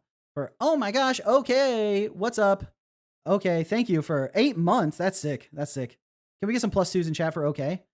Thank you. Okay. And also glad to see you here. I know it's, usually you show up to stream a little bit later than this, because, you know, time zones. So good to see you here. Good to see you here. But, boss rush games like Cuphead have a ton of traction. I think you can probably do a shit ton of awesome stuff with this. Yeah, I completely agree with Lusk. I feel like this has a lot of room. But it's mostly, you know, you have a lot of great ideas for boss attacks and animating them and how to put them on screen and how to make it look cool. I think you nail a lot of that like boss pattern stuff. So I think your main polish, iterating, playtesting situation. I've completely lost track of that sentence. Your main focus during polishing, iteration, and playtesting is going to be to make these patterns readable and satisfying to dodge, satisfying to deal with, using your specific movement tech. Additionally, one thing that's pretty clearly missing that I think you're probably aware of is missing is there isn't any really hit feedback or player hit feedback on when the boss takes damage or even really when the player takes damage. It's like, I can tell I took damage, but it's not as readable as it should be. Additionally, like this would be hitting the boss if they weren't already dead, but there's like nothing that tells me that. So having the boss like flash color and shake and some particles that come off, like just making this hit feel impactful. So that it's like, you know, every time I hit the boss, you know, I can tell that I'm chunking off a bit of its HP. There's no sound effects or anything. Yeah. That's, it's 4 a.m. You haven't gone to sleep. Oh, brutal. Yeah. So having some, juice on hitting the boss is definitely missing, but I think that's like I know that I can tell you're a good enough developer that, it's just something you haven't had time for yet, as opposed to not knowing to add it. But overall, I think the concept here is really, really strong. It just feels like a more refined version of what you did for the Shovel Jam in a really good way. Like the boss is more refined, the player's more refined, the weapons are more refined, all the VFX and the style is there. And you're still doing your awesome boss fight design stuff. It's mostly just about like, you know, polishing up those attack patterns so they're easy to read. And then all of the other little bits of polish that you need for a game, you know, building the UI instead of having the text on screen, and little bits of details with like the attacks and stuff, as well as, you know, the hit effects and the polish on taking damage, all those sort of little details. But yeah. AI is like the monkey's paw. You can make whatever you want, but everything you make is absolute garbage. And also, you're not even the one making it. Dude, it's actually, I was crashing out looking at like DLSS 5 stuff. It's like, I could not believe how stupid it is. It's like, we're just going to take all the artistic vision, all of the artistic intention from the game, and instead have AI generate a new version on top of it, like just completely change the point of all of it. And looking at all of the like before and after on their page when they announced it, it's like the Hogwarts Legacy one was like especially disgusting, because it's like, you know what's going on with those is AI will make Inner Demon's Calamity beautiful finally. It's like they're not even doing anything to make it look nicer. They're not like adding more details or whatever. It's just putting some slop on top. But anyway, but before I just like crash out about DLSS 5 for a long time because I really hate it. Yeah, I think that you have something really strong on your hands. And I think there's still how many days in the jam? I think there are like 9 days left in this jam. I don't know if you're going to keep working on this for the jam or if you're just going to keep working on it as a project outside of the jam. But yeah, clearly you know that there isn't a tutorial, which is why you did the voiceover tutorial, just to have some feedback. And honestly, the voiceover tutorial was kind of sick. I kind of don't mind that for a jam at all. I think it gets the point across in a way that it's like force me to stop and listen. And the longer and the shorter, the more condensed you can get the voiceover tutorial, the better. And having some little stuff to play with in the voiceover tutorial could be cool too. Like just making some little boxes that if I hit them, they pop. Make like a projectile thing pop up and start shooting at me so I can see what that like feels like. To like break through projectiles and use my different weapons, you know? So DLSS 5 gonna turn games with an art style absolute garbage. Yeah, that's the thing I hate about it. It's like, here's my artistic intention and my artistic vision for what I want my game to look like, and we have a team of artists working, 16-hour days to try to deliver this experience, and they thought carefully about like, how should the lights, let's add some VFX, let's really dial in the post-processing to get this game looking exactly how we envision it. And then DLSS 5 is like, okay, well, what if we took all of that and took just like a big steamy shit on top of it and just made it look horrible? I hate it so much. The visceral hate I have for DLSS 5 like courses through my body, and I really dislike it. But yeah. So I think I was in the middle of saying something when I got I got rage baited by DLSS 5 existing. Yeah, dude, Instagram. It's right. Dude, it's a Snapchat filter. It's actually like putting dog ears and a dog tongue and giant red cheeks on female characters. I hate it so much. Yeah. I'm gonna have a voice tutorial type thing, but with actual voice acting. Oh, that'd be sick. That'd be sick. Yeah. I think that could help a lot. I think the presentation, especially the intro, was really strong. The voiceover with the effects happening on screen and like all of that felt really good, and got me hyped to play the game. And then the tutorial gave me a chance to actually explore all the different options. I think making it a little bit more interactive with like some stuff to hit while the narrator is giving me the instructions. And when they're like, you can split projectiles, that would be a good opportunity to spawn some projectiles on the screen that I can then split with my sword, just to get a vibe for what that's like and how it works, so that I have something to play around with rather than just, empty space. But yeah, I think the concept for the game, the art style for the game, and everything you've done so far feels really good. So it's just a matter of bringing in all the last bits. However, I mean, there is the classic concern with game jam games and games in general, right? Where the last 10% of the game can take just as long as the first 90%. So you've got like a bunch of great stuff done here. And the last polish to bring everything together is going to definitely require some effort, but really great work. Really great work. Definitely a fun game. Satisfying to beat this guy for sure. Okay. What if we had DLSS 5? We could customize it to make every person into like Squidward. I mean, you're saying that, but like I feel like that's the goal in the future, right? They want people to wear like VR glasses at all times, and then they're going to use AI to put a filter so you only can see what you want to see. Okay.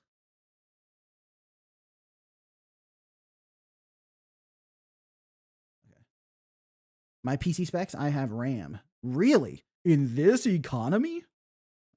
Okay. Turn my desktop audio back on. And next up, we have Grimstone. Winner of the Scorespace Jam. Oh, it won this jam. How many people were in it? 144 entries? And this was first place? Ooh, all right. All right. Shovel, thank you for the feedback. Yeah, no problem, Kat. No problem, Kat. Hopefully it can be helpful for, finishing out the jam strong.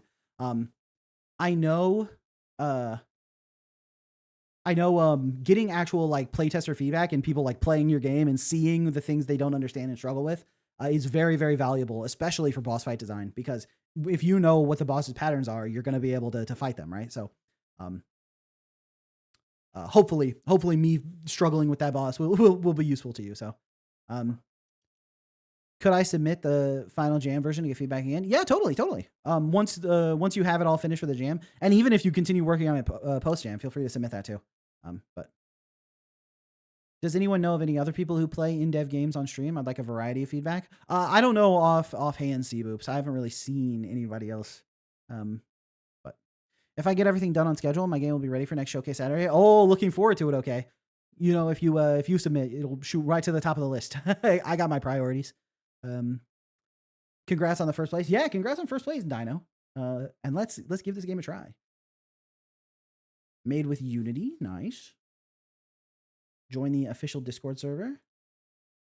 I am Shovel. Start.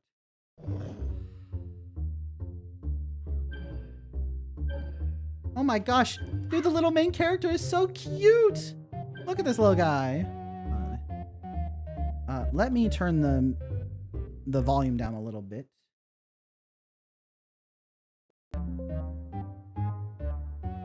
All right, that's much better for me. And then let me get this to a good level for you all. All right. Hopefully the volume level is there. Is there any order in how you're trying games? I submitted mine a few months ago.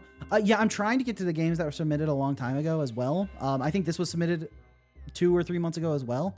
But it's just a big list that I'm trying to, you know, keep up to date. So, Gisdana. All right, Jerry Blades, I'm gonna hit you with a timeout. I'm gonna ask you to calm down, please. Thank you. Okay. All right. Dude, this main character is so cute. The little... Dude, this is such a good...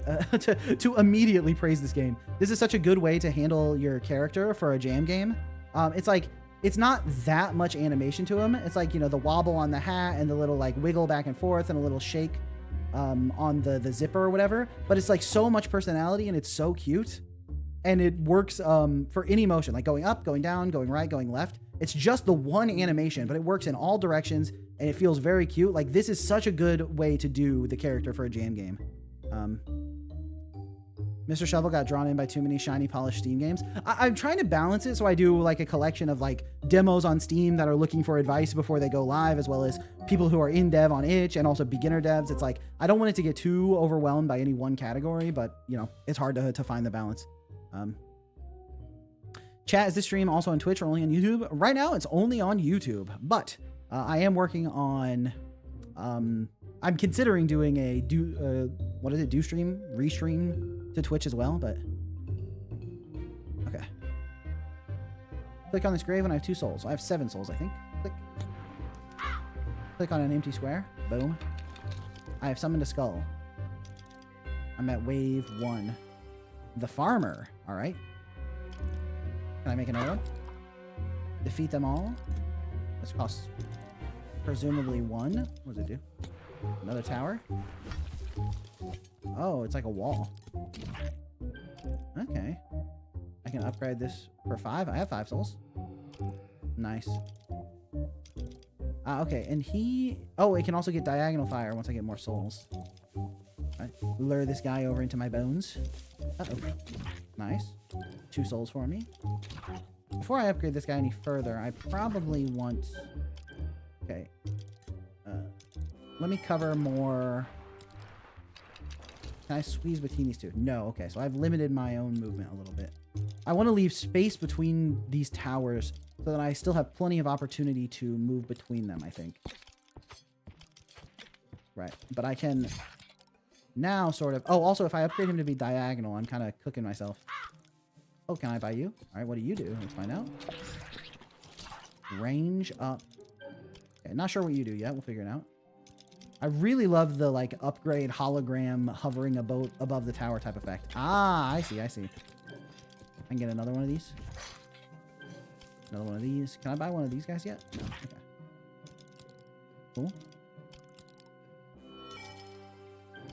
The Viking. All right. Spooky. I can get another tower if I want. You know what? Let's go ahead and do that. I don't know if it'll help me that much, but... Nice. Okay. It doesn't look like... Alright, what do we got over here? I want more towers. Cost 2. Bring it over here into the fray. Boom. Like a... Oh, like a AoE poison around itself type deal. Okay. Got 2 more. I can do another poison if I want. Leave me alone. Oh, no, I can't. It costs 3 now. Alright, let's grab one of you. And let's bring you up here. Nice, okay. And I can also spend souls on upgrading these guys. What? More gas. Oh, you know what? Maybe the poison towers are good to, like, put along the edges. Where, like, enemies are gonna walk past coming up towards me. Let's just throw a poison tower, like, right here. See how that does. I'm assuming it's poison. Because of the green. In the boneyard, straight up shoveling it. And by it, I mean my bones. Nice. Alright. Not bad, not bad. Oh, he's getting stuck on that. That's nice. Okay. Do I get to find out what my last tombstone does? I got 8 souls and I'm not afraid to use them. Nope. Okay. Oh, he's over here. Oh, okay. Come hide over here where it's nice and safe. Them bones, them kitty bones. They do be like that. Oh, spooky. Spooky, scary Viking man. Alright. Nice, nice, nice. What are you? You cost 2. Let's come put you down here and figure out what you do. Oh, it's a big ground butthole. Alright. Let's add... Oh, I don't have 10 souls to make that diagonal. I increase your fire rate. I can increase your projectile count. I increase your range. Let's get some range ups on these eyeballs. I feel like that's pretty valuable. Increase fire rate on the skulls. You know what? I should probably bring some skulls to, like, different corners of the map as well. I'm pretty clustered right here, which might not be the right call. Nice. Okay, cost 5 for one of these suckers. Luckily, we're getting them kills. Let's put you over here. Cover the... Ooh, the bandit. Nice. We're doing the vocals right now, by the way, Mr. Shovel. Get it? Get it, got it? Rolling around at the speed of sound. Got places to go. Gotta follow my rainbow. Something like that is what you're telling me right now. Okay, we got one eyeball here. I would love to get another eyeball. I gotta go collect some souls for that. Oh, there's souls on the outskirts I gotta make sure I'm picking up. Got it. We're gonna have 6 knights here soon. Oh, wow. These things are long range. I gotta get some more of these. Okay. Chasing me down. How'd I build 2 of those? I thought... Oh, did I accidentally buy 2? Okay. I don't mind the long-range nature.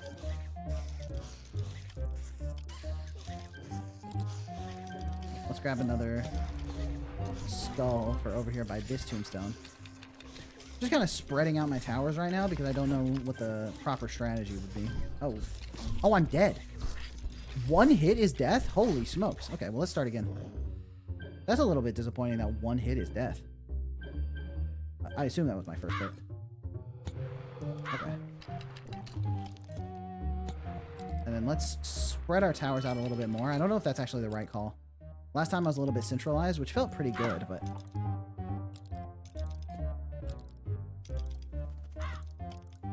I kind of enjoyed being spread out in the showcase chat, singing it, and by it, I mean them kitty bones. True.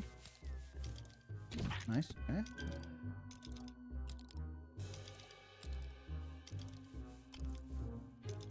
Wait over here.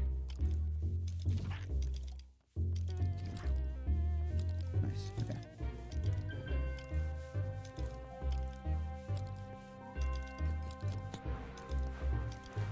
I'd like to spawn this thing.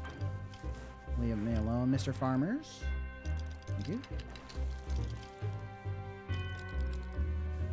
Unfortunately, being spread out when they're chasing me down is not the hottest sauce. You know what I'm saying?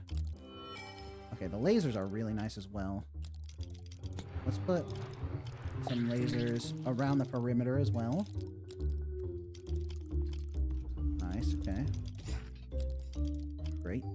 Great lasering right there, Mr. Eyeball. Cancel placement or destroy towers using right click. Why would I destroy my towers? Unless it gives me a refund. If it gives me a refund, we're all gravy.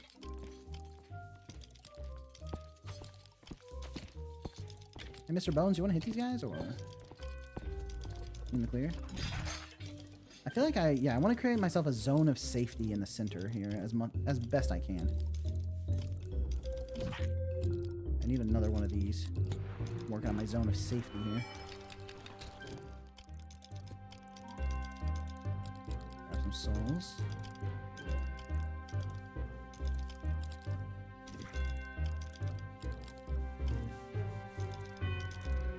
Nice. Alright, and let's get another tower up top. I think another tower up top here. Oh, I'm dead. Well, that's annoying. That's a... Okay, so creating that big zone of safety is a good idea, but doesn't really work at the beginning. I have to stay pretty localized.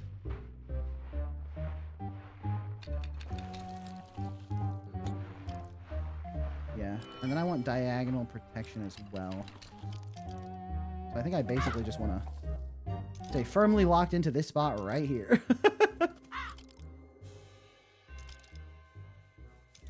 Creating my zone of safety. in a tiny little radius.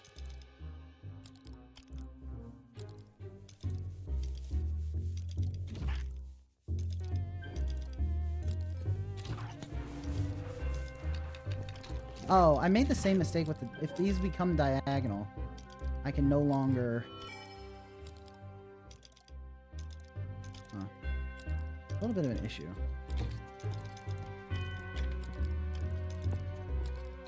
Nice. Okay. Let's use some eyeballs to try to protect this from range.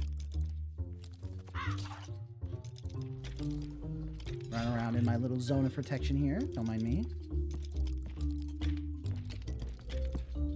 Oop. Dangerously close there. Get another eyeball. I put that in the right spot. Okay. I have to stay close to my towers because they're the only things that can protect me from the Viking, basically. Okay, Viking is very scary.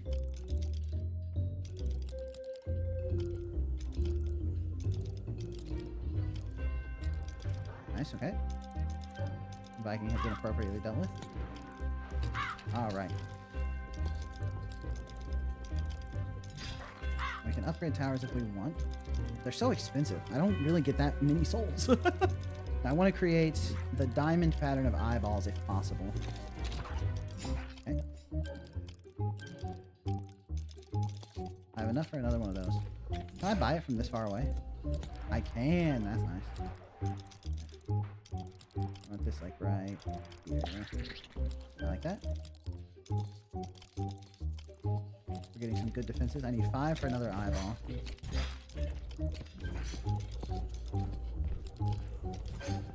Alright. Another eyeball. We continue this pattern here.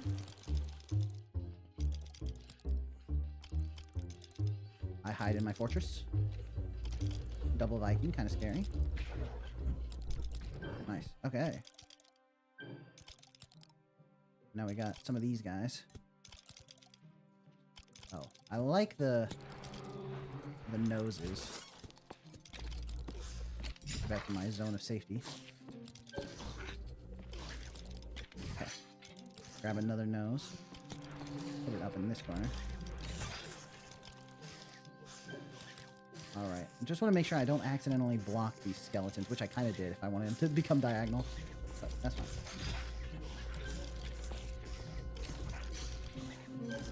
Nice. Okay.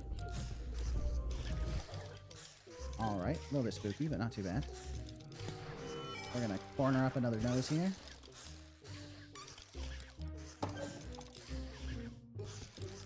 I don't really know what these spikes are for. Okay, the band is trying to sneak in, I suppose. Okay. And some good defenses. Grab one more nose for over here. Nice. Okay. Now, do I start upgrading these or do I get more? I can get 2 of these. By 2 of these, I mean one of those. Alright. Grab another one and put it down here.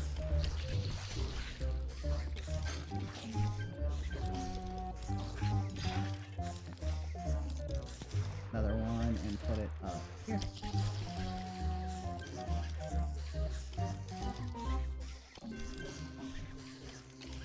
Maybe we want more eyeballs at this point. They cost 6.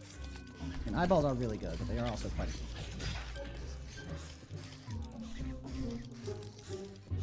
You know what? Sure. Let's take another eyeball right here. Giving myself even more defenses.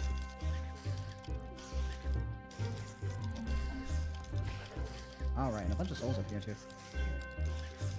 Maybe it's time to start upgrading, get range.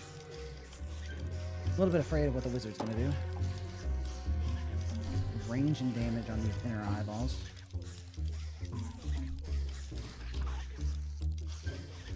Okay. Still scared of the wizard. Alright. Okay. Wizard has been dealt with. That's pretty good. Pretty good. Okay.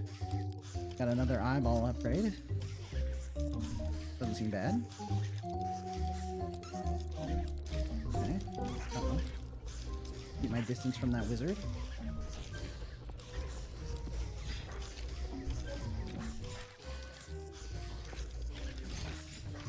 And the eyeballs are pretty nice. A Viking and wizard at the same time. What a spooky. Should we just take a damage upgrade since we can? Okay. Sure, sure. I'm interested to see how that works out for me. Another eyeball costs 7. Alright. With 7 per eyeball, I feel like we should probably just keep increasing the range on the eyeballs we already have. Uh-oh. It's a dangerous position. Okie dokie. Okay.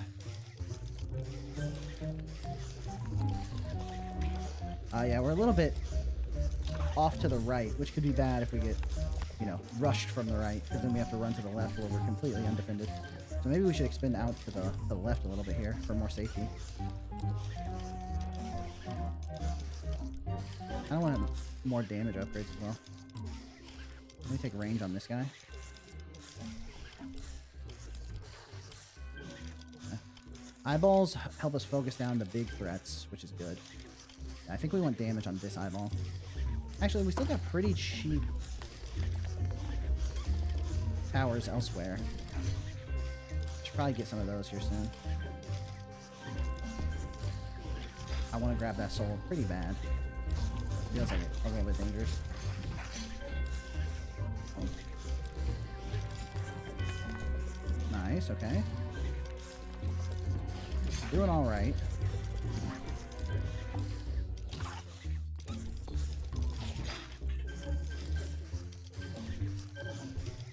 Another damage upgrade. Take that. Maybe I should get more fire rate on those skeletons, but the skeletons are like a last line of defense type of deal.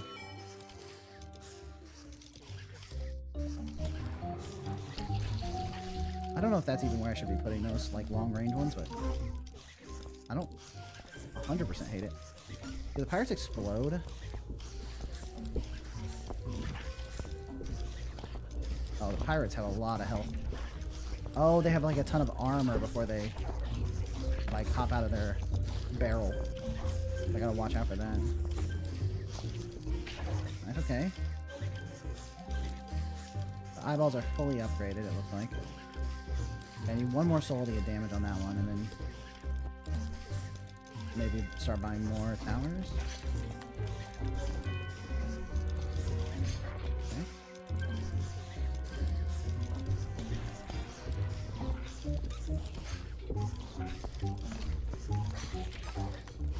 Okay. Okay.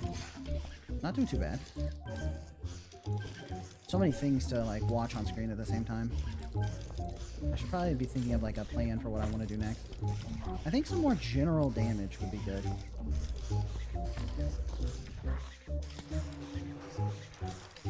Another skull up there.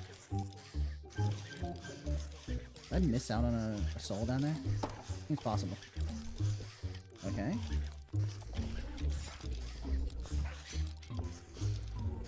And the eyeballs are doing great.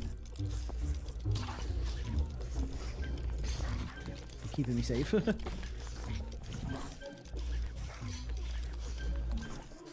don't know how the mage attacks. Do I want more projectiles on these guys? Sure. A little bit of a damage increase. Increasing fire rate on my noses.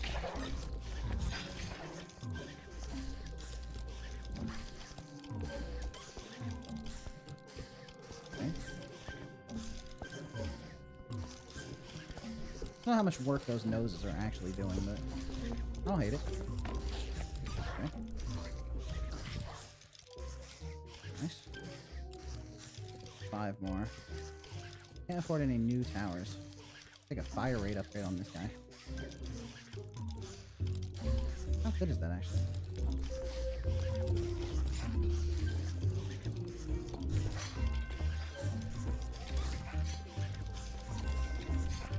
That's 10. Don't quite have 10 yet. I think I need more towers. Oh, I'm dead. Oh no, I'm not dead. He missed. Need more towers. Instantly spend all my souls on a projectile upgrade. Uh-oh. Uh-oh. Okay. Close one. Ah! The pirates are tanking our eyeballs for a long time, which is making things much harder. Close one. Got some great coverage on that skull up there. Maybe we need another upgraded skull off to the left.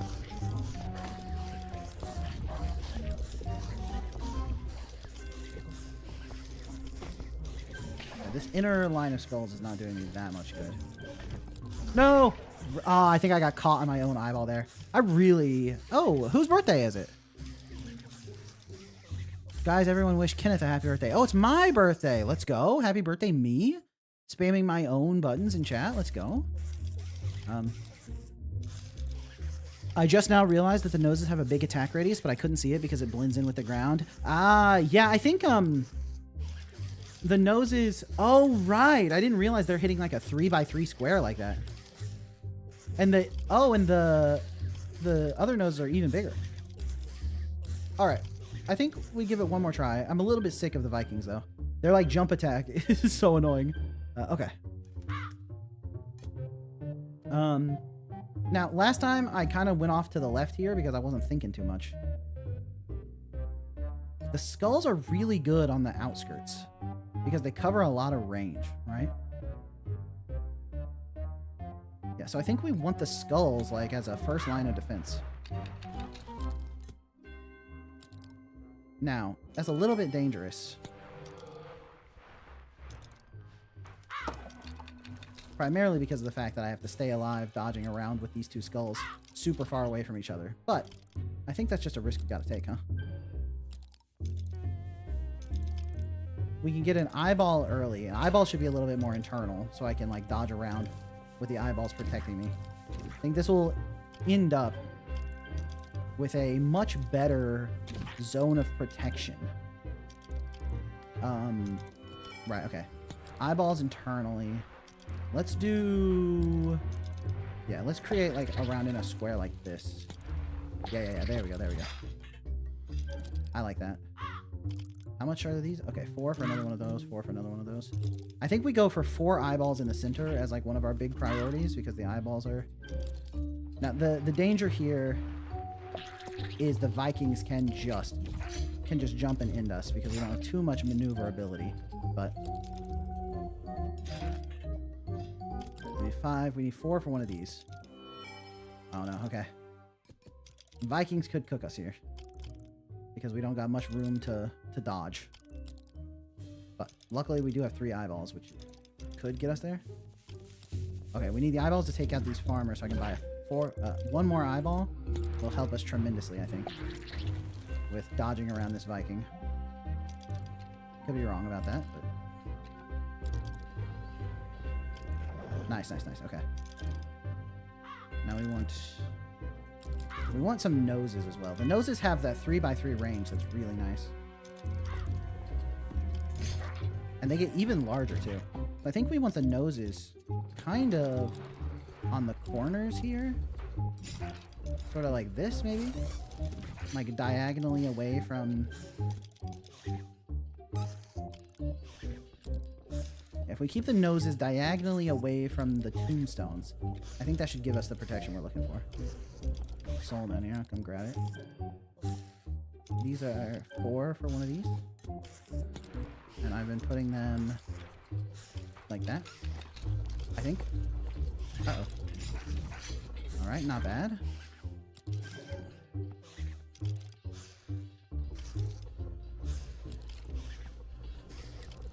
Uh-oh.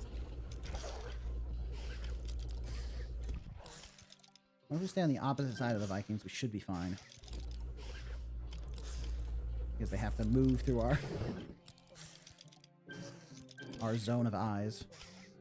There we go, straight across, and we go 2 out. Right. Okay, I went 3 out on the top and bottom, but I think that's not a big deal. Not that different. Uh-oh, okay. Whew, close one. Right, let's get you guys like this.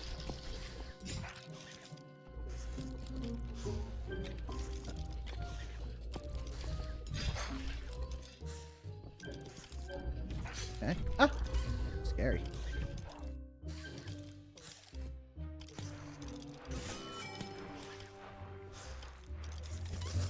Okay. A very symmetrical design going on here. Gotta hope we don't get cooked by the bandit.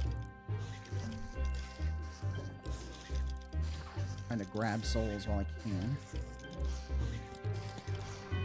And then we had these sort of like green like this. Okay. Get myself some maneuverability here. Okay.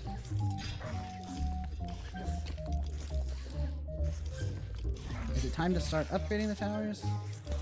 Not quite yet. Okay, so we got all of the noses, yes.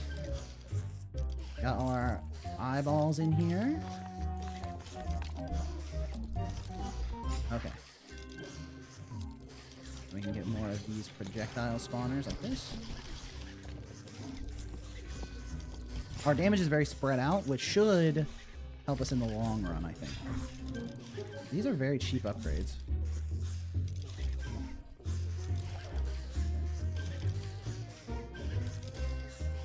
Let's put the last one at you. Here. And let's just take a fire rate upgrade up there.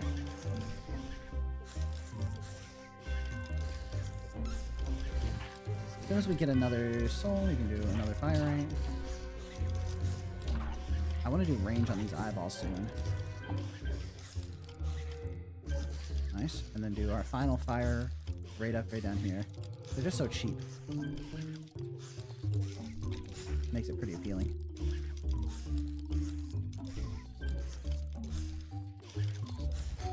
Uh-oh. I'm in a very bad spot here. Oh, I'm probably dead. Yep. I went to go get the soul and I couldn't get back to my own tower setup. That's so unfortunate. Okay. Can't believe I missed Solarpunk. Yeah, it's unfortunate.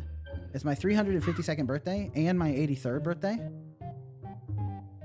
I thought he normally yaps until like 3:30. Hey, S'mores Gabo! Welcome to chat, S'mores Gabo. I feel like my nose positioning wasn't that good. I liked my skull positioning. Oh, you know what? They have to come through. Okay, the skull positioning was pretty good. Like this. 2, up, and in the middle. I like that quite a lot. Don't worry, I'm going to see it anyway for the clipping. Nice. The skull positioning is really nice because it covers a lot of ground, especially once I upgrade them.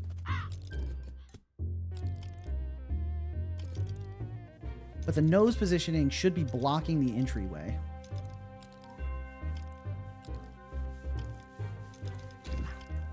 Aiden Rosenschau. What's up, Aiden? Good to see you.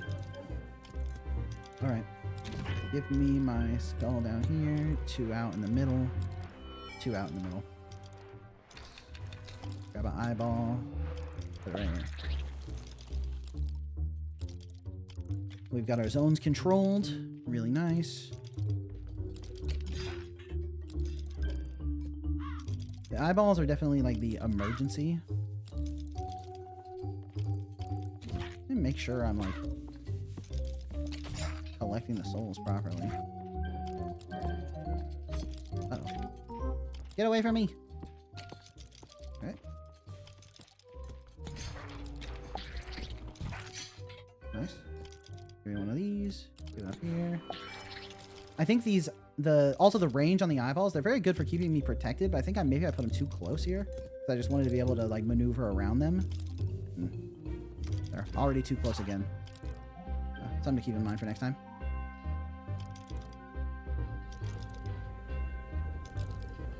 Okay. Viking got a lot of HP. We got noses. Okay, noses I want to protect my entries. But that means I need to buy 8 noses? That's quite expensive. Probably worth it in the long run.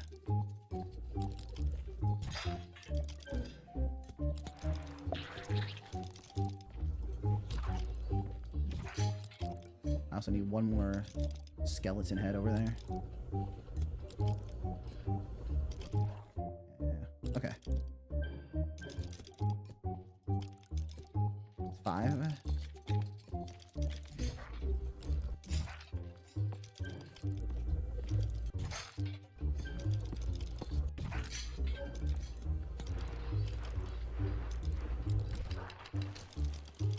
Nice. All right. We got the skeletons in great placement for, you know, eventual upgrades. But I don't think focusing the upgrades right now is the call. Okay. I want the noses to protect the entry pathways. Like one here. Yeah.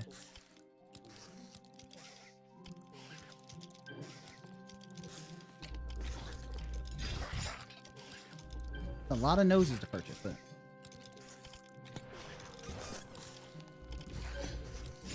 I think in the long run, the noses are gonna help out tremendously. Like, actually keeping our path safe. Just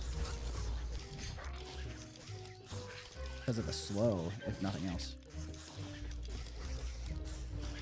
Trying to create, like, this inner sacred domain with my 4 eyeballs and noses protecting me. Like, look how slow he is. Nice. Okay.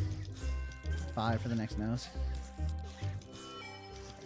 Yeah, now these guys, I think we put right next to the tombstones for the long-range projectiles. Okay. Oh, bandit. Shouldn't glance at chat. The game's too dangerous for glancing. Do I really want to go all in on 8 noses? No, but I should definitely get 4.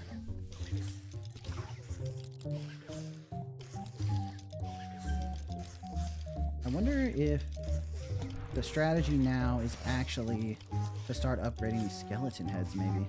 The skeleton heads really do provide a lot of damage. 100 per bone.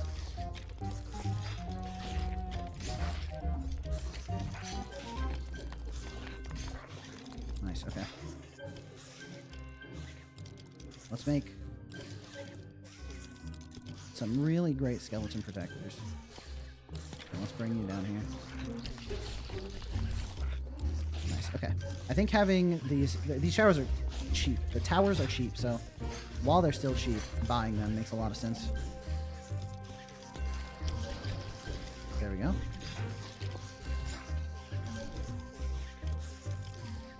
Alright. One more of these. Okay. Now we focus on upgrading the skellies, I think. Alright, we're at the wizard.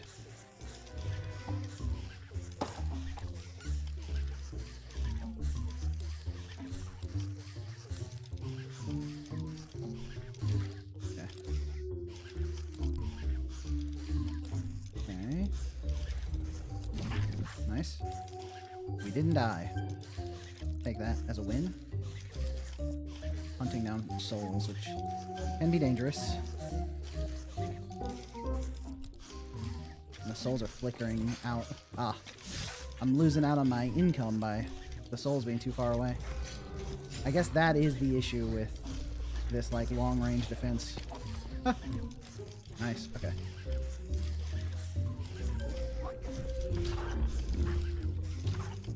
Alright, well. Long-range defense isn't hurting me too bad because they're still getting in here anyway. I really want to upgrade the diagonal man. Or like Diagonal Dan. Now what did he mean by that, chat? Okay, okay. We're gaming. Nice, alright. Diagonal Dan up there is getting it done. Alright. Uh-oh. I hate the damn Viking. Okay. I want to increase the... I want to give that guy diagonal. No. Whew. Scary guy, scary guy. Alright, we got the diagonal upgrade for Mr. Dan down there. Alright. Do I continue the diagonal upgrades? Do I do range upgrades on my eyeballs? Probably, yeah, actually. Get some range upgrades on these eyeballs. Okay, I would love to collect these souls. Since there are probably souls along the bottom I need to get as well.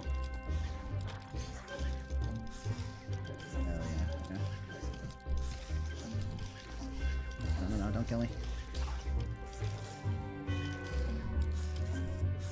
Nice.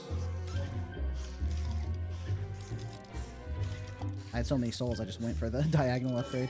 It covers so much range. Okay, this might be an issue. These pirates have so much HP. Yeah. I'm seeing concern. They're also coming from the right, which is my least defended area. Uh-oh.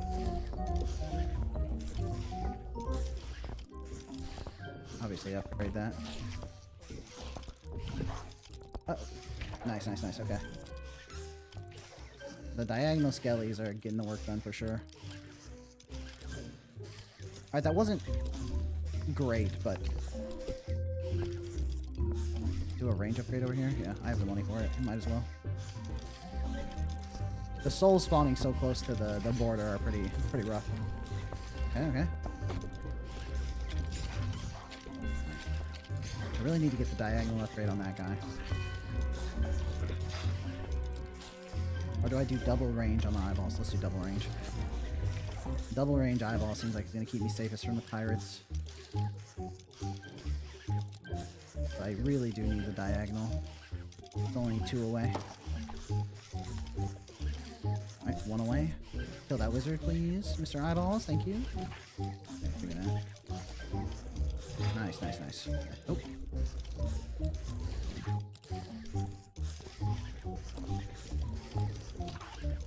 Great, great, great, great. Okay. Uh-oh. I could very well be dead here. Nope. Alright.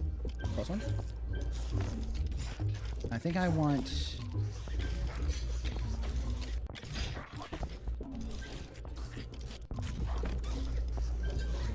Oh, that hit me? Really? I thought I was so safe there. Ah, okay. Nice.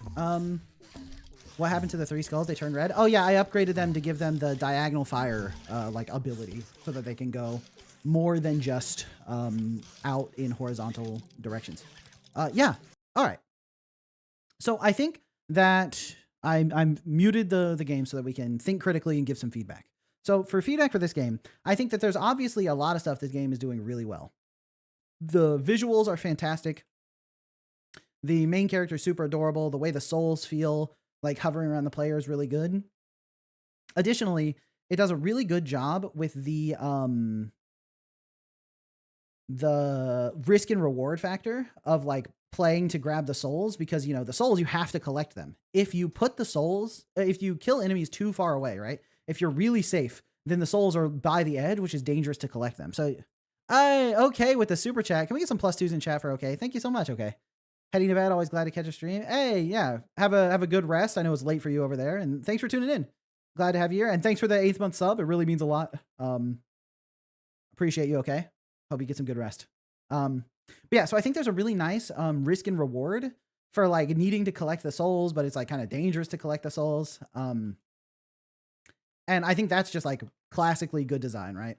I think making the souls fade away over time is interesting because it means you have to risk it sooner than later. But it definitely does create situations where, as a player, I'm like, well, I just have to let that soul go. You know, I can't possibly get that. If I try to get that soul, I will die. Which is a little bit frustrating, but I think that amount of frustration is more or less worth it. Let's put the eyeballs in the corners here this time. I'm mostly giving feedback, but I still want to think about the strategy a little bit. I also think the fact that they fire on a grid is really, really smart design-wise for creating like the need to like plan out where you're going to put stuff, you know? It's like, because these guys threaten a grid and then they shoot diagonally. So if you just put them willy-nilly, you're going to block your own shot. So you have to think about where your towers are in relation to your other towers, which I think that like almost geometric aspect of the game design is very, very satisfying. I think that's really good. And then I also think another great piece of game design is the fact that the towers increase in cost as you buy them, right? So you're very much incentivized to diversify your towers. And once you have enough of each type of tower to start upgrading your towers, right? It'd be easy to just, if these always cost 2, if every tower costs 2 every time, you could just flood the board with one type of tower or whatever. But because the towers do have their differing costs, you're much more incentivized to like switch up your what you're building, right? So you don't just do the same thing over and over again. And I think that's really good as well. Forces you to actually engage with all the different mechanics, and it never feels like the game, it forces you to engage with the other mechanics without like feeling like it's forcing you to, you know? It's not that the game is making me buy the other towers. I want to buy the other towers because they're a good deal now because they're cheaper. And I think that is also just really good game design. You know, you've incentivized me to do what you want, not by punishing me or forcing me to do it, but by simply making it the best option, the most appealing thing for me to do.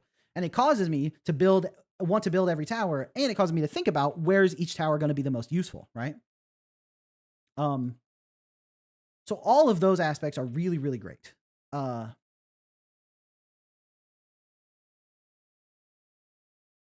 one aspect that I don't like as much is the fact that it's a one kill death in a game that is like a roguelike where once you die, you have to start over. I find that personally a little bit frustrating.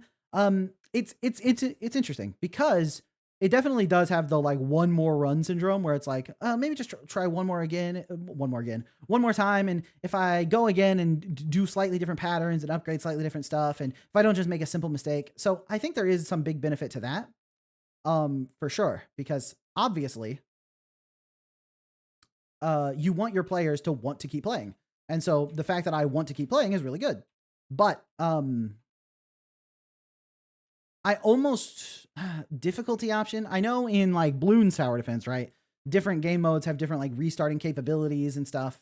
But even just like health or something like that could go a long way rather than just one kill is death or one hit is death. But for a game jam, I actually think it does make quite a bit of sense because, you know, for a game jam, players are only going to engage a certain amount. And so this game I could see being very addicting because people want to get a better score. They don't want to die to the Vikings' little hop attack. They, you know, they're like, oh, I was so close to having like a goated run. I just needed to get like a little bit luckier. I can see how these elements all work together to create that. So, with that in mind, I think maybe it is a case where like the one hit death makes a lot of sense. You could also do sort of a level based system where rather than like one hit is death. Oh shit. One hit is death. It's like one hit takes you back to like, you know, wave 10 of your current build or whatever. But I'm not sure I exactly love that either. So the nose effect is very hard to see. Yeah, the little circle, I didn't even notice it until someone in chat pointed it out. So that one is hard to tell the area of effect. But yeah, I think it's relatively small. It's not like the biggest deal. I also like how the board is very symmetric, so you can build these nice symmetrical patterns of of defense. I think that's very fun. Last time I wanted to do 8 noses, but I ended up not doing it. So I'm kind of tempted to give it a try this time. It's creating a pretty sick wall of defense here. And also this run, I'm trying to pull all the towers in a little bit closer to me so that all the souls are a little bit closer, you know? I think the souls being kind of far apart or the souls being too far away for me to grab was hurting my income last time. So I think creating this like sphere of safety might be my way to actually get access to the souls. But it's also possible that I don't have proper defense for the wizards and they're just going to kill me here. Hard to know for sure. I have 400 health. Okay. Okay. You know what? These are so cheap right now. I should definitely be buying them.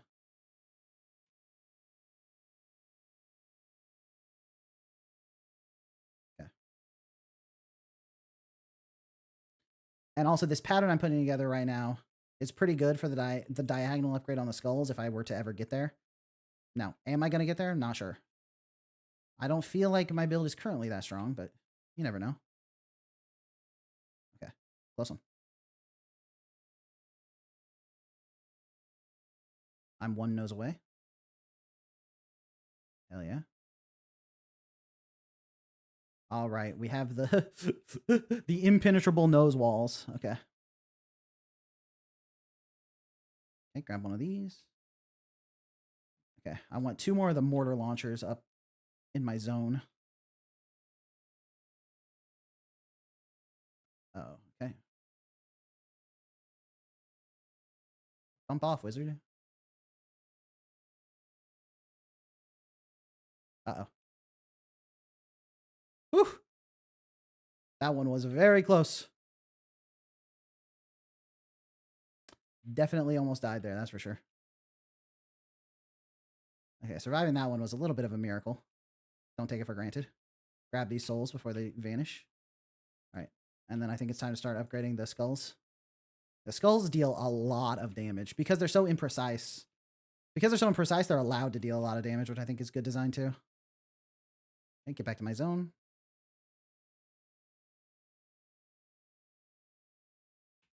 Uh-oh. Uh-oh. Okay. Yikers. All right.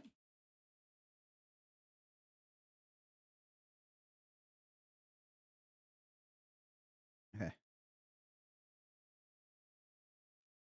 I think the most valuable next upgrades are going to be the diagonals. Take that guy out. I think we have enough for one diagonal. Let's go up here with it. I think building the stronger towers vertically here, so they're like above and below, is actually really nice because you have less screen real estate up and down, right? You can see further left and right, so there's more room for me to like assess threats and get out of the way. Up and down, I kind of need my stronger towers to be there because I have less time to escape.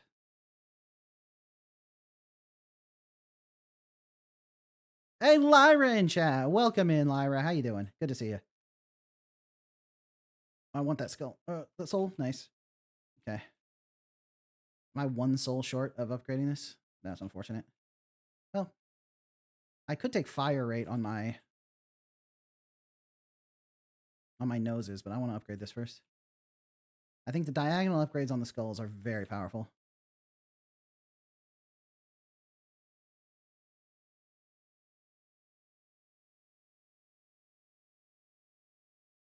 Nice. Okay. The noses are very good for dealing with the pirates, I think. Maybe the Vikings, too. Okay. Maybe I should start doing upgrades on the noses, or maybe I should start doing upgrades on the eyeballs. Not 100% sure. Not 100% sure. Ooh, 2 souls. Let's go. Okay,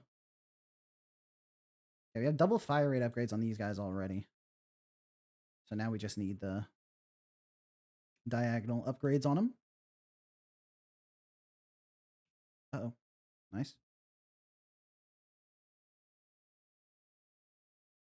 Okay, nice upgrade.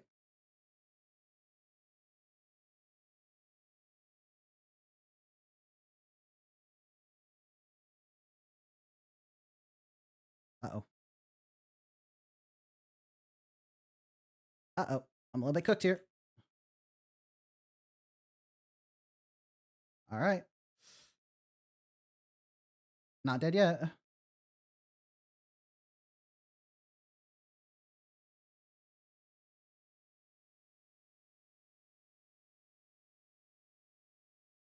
Uh-oh. Nice.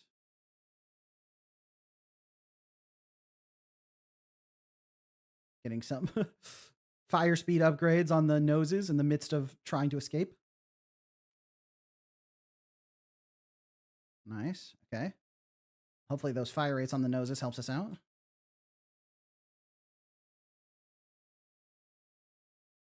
Okay, we've almost upgraded all the noses. Okay, that's every nose upgraded. Oh. Uh-oh. I'm in a really bad spot.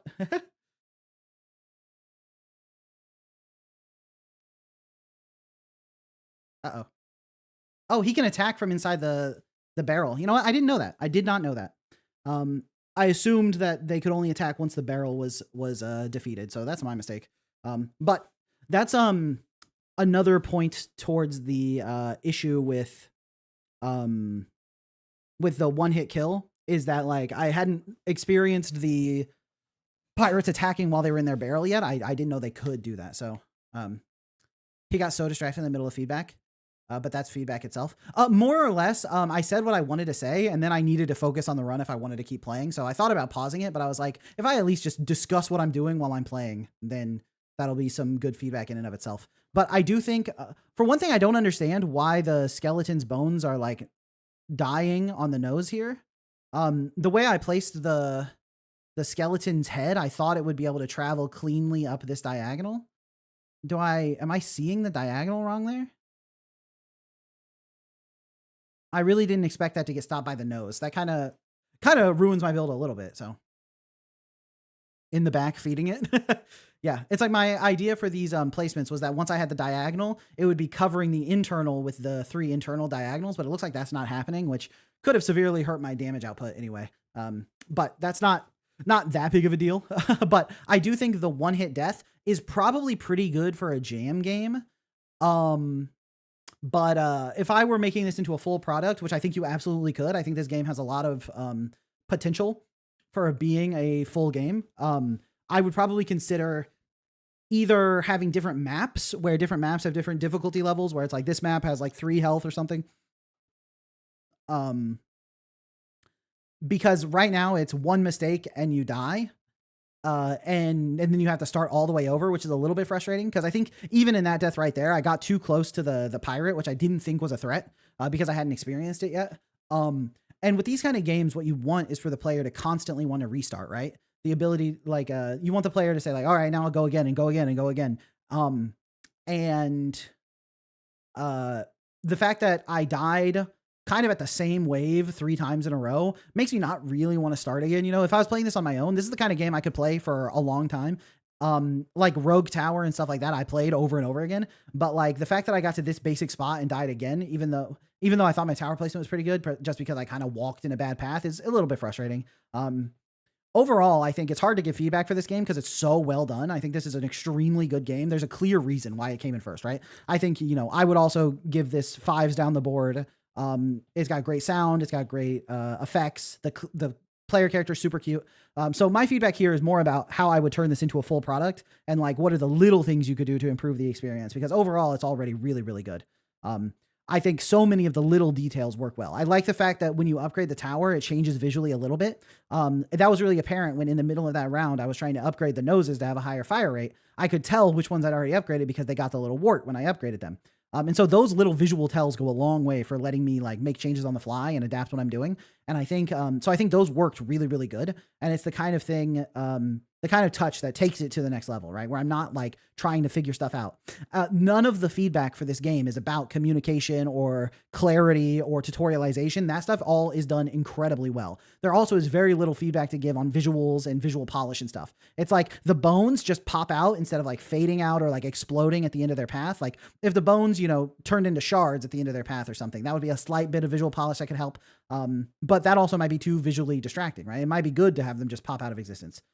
Similarly, the flash effect on the nose that tells you where the area of effect is on it is a little bit too light. I didn't even notice it until someone in chat pointed it out. So they're like little details, but those are really minor nitpicks in what is overall a really, really strong game. So my feedback would mostly be about thinking about the player experience for like, how should they, like, how do you want them to, like, what are you doing to get them to continue queuing up another run and another run and another run? Because right now the base level of this is very satisfying to play, and I definitely did several runs in a row and was very happy with it.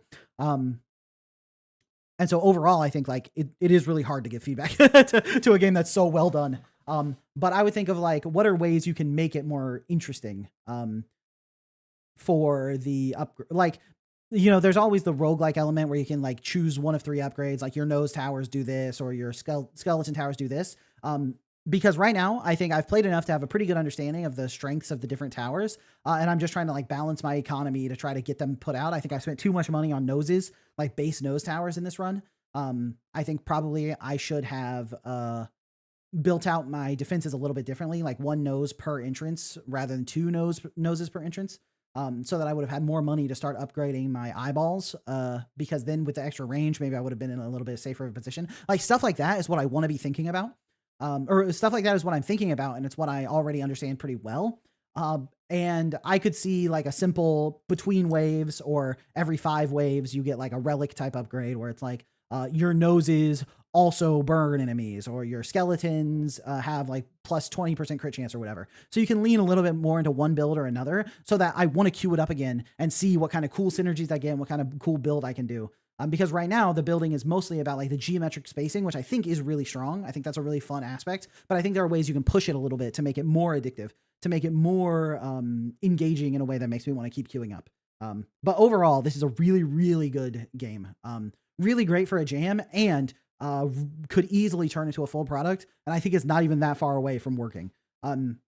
Oh, one other thing that comes to mind is I talked before when I was giving feedback to Cat's game. I talked a little about like mental overhead, like how the player needs to think about a lot of different stuff when they're playing their game, and how do you get your player capable of thinking about it.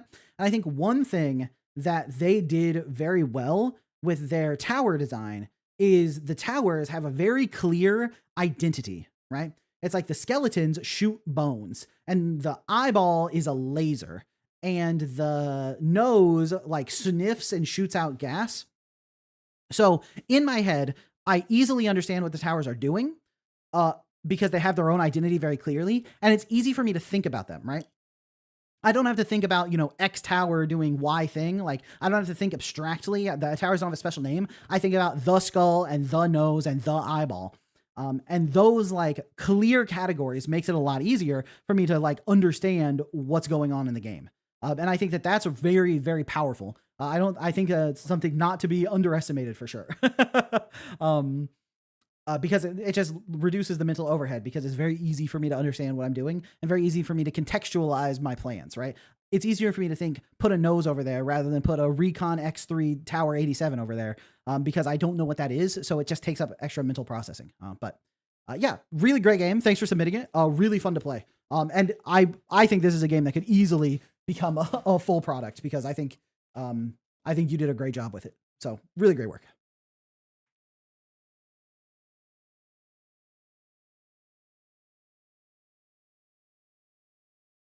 Yeah, maybe a checkpoint system with lives is the top comment on that game. I think that's probably going to be a very common experience. Put the laser tower everywhere. Yeah, I think a lot of people are going to get to the point in that game where they die and be frustrated. And it's honestly a lot about making sure that that frustration isn't to the point where they don't want to do another run. It's okay to be frustrated when you die. I think that's a very classic part of playing games, especially roguelikes. You lose your run, it's frustrating. But making it so they want to queue up another run rather than just drop it entirely is a step in the right direction. Okay, hold on. I think I already installed this game. What? Did I not? Hold on. I thought I already installed this demo, but apparently I didn't. All right, installing it pretty quick. Should be fast.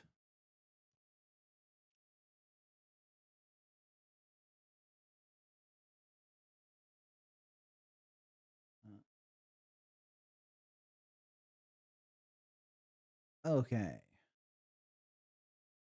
Oh, this game wants me to use a controller. Got it. Connecting my controller. All right. Launching. All right, desktop view.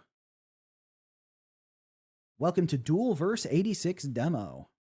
We doing downloadables now? I can do downloadables if they're on Steam. I just can't do downloadables from itch yet.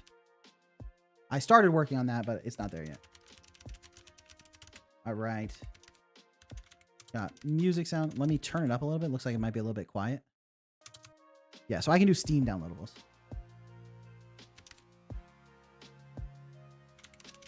All right, and let's play. Beta City 1. Oh, okay, got it. Ready? Go. Okay.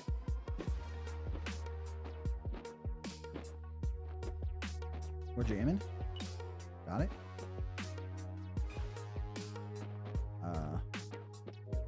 Oh, if I press button, I can swap between worlds.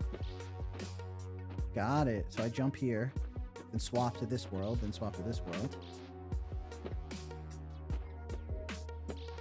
Ah, I can wall jump. Can I slide? I can roll. Got it. Nice. Oh, I needed a swap after rolling. Got it.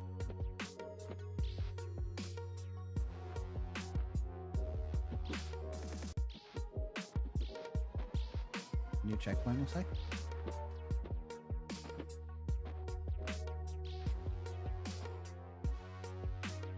Roll through here. Nice, roll through here. I think I hit a checkpoint. I need to jump first. Oops, don't mind me. I think this is going to be the easier way to go. I thought the other way was going to be some kind of secret or something, you know? I thought I was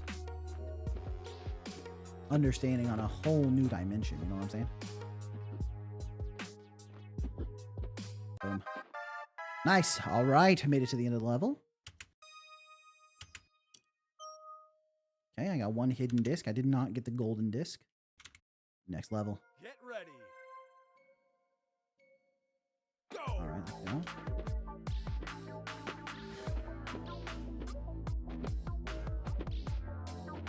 Oh, don't mind me. Just falling to my death a little bit. Sometimes I do be like that.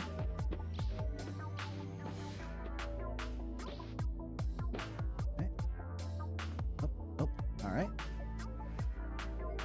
Seems like the wall climbing is the very like intuitive kind. Yeah, okay.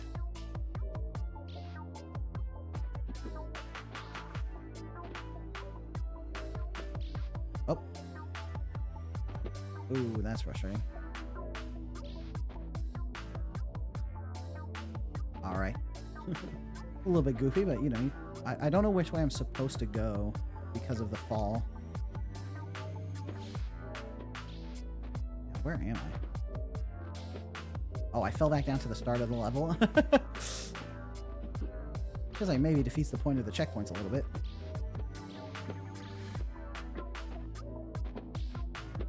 Okay.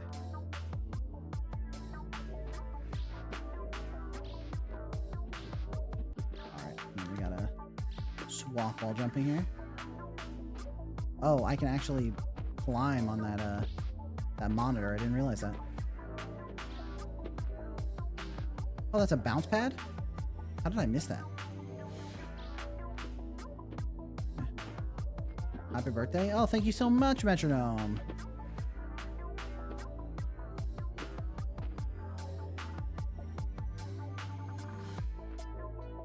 Okay, fall here, I guess.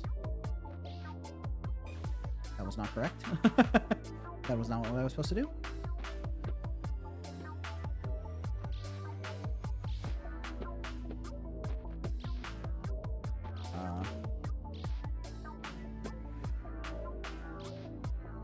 I don't know where I'm supposed to go.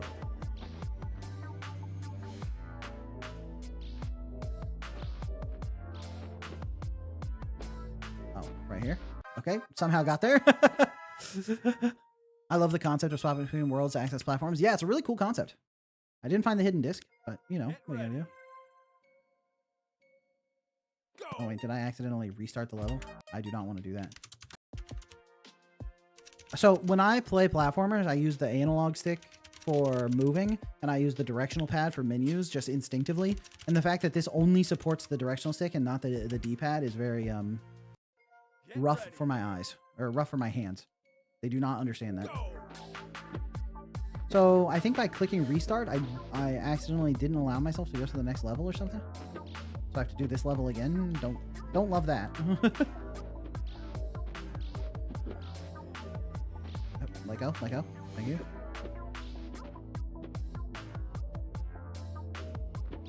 Okay. And we are climbing. Alright. Okay, this is where I need to use the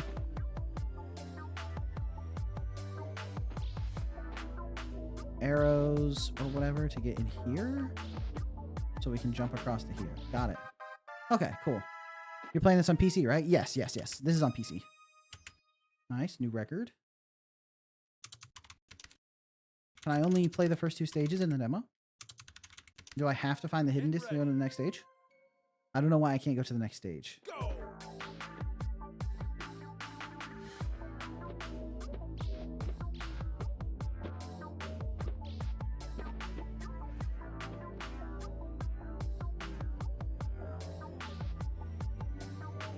Yeehaw. Fall to my death a little bit. Yeah. I'm on PC, but the game popped up a thing at the beginning that was like, please use a gamepad. And I was like, all right, bet.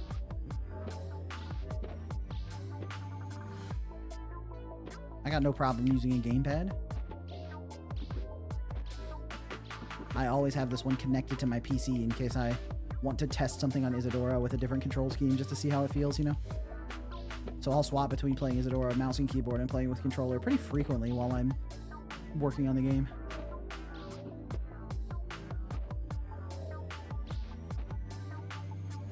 Made it up here. Okay, I crashed that thing. That's pretty satisfying. Didn't really help me. I thought that was going to be the secret behind getting the hidden disc or whatever.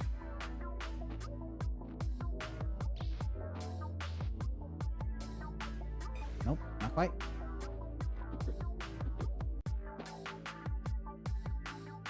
Okay.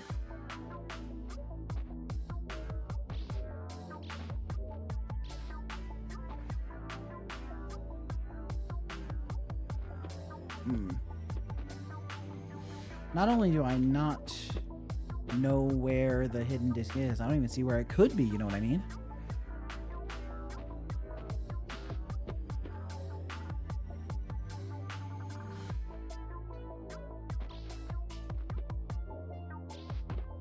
And that got me up there. Oh, can I take it even further and swap while jumping off of this wall? Get up here? No. How do I get up there?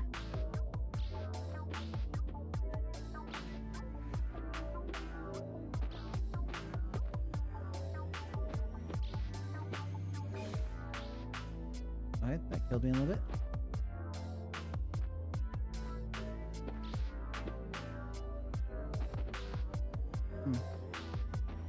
I'm a little bit lost on what I need to do, you know what I mean?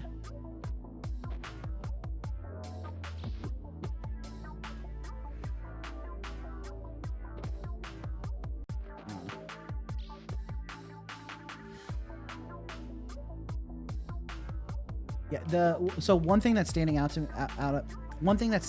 me about this camera as I play is the lack of look ahead. As I go to the left, the camera stays like firmly planted to my right. As I go to the right, the camera stays to my left. So I'm not seeing the area I need to focus on the most. Like, and it's the worst when I fall. Like, look at this fall. I end up off screen. Like, there's no way I can tell where I'm going to land. I'm not even on the screen. So those would be two things I would improve for sure.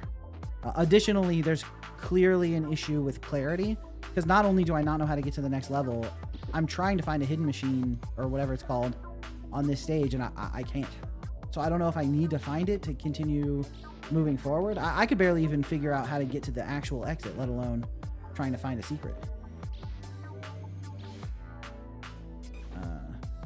Was that like a path down there? Am I losing it? It looked like there might have been a path down there. I think the exit is on the right? Yeah.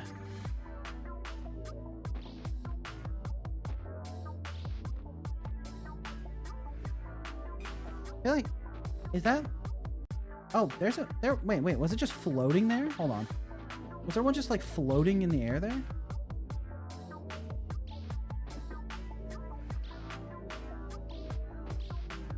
Oh, there is one right there. What the heck? Okay, that's a fun trick to get that one. Okay, so now that I found it.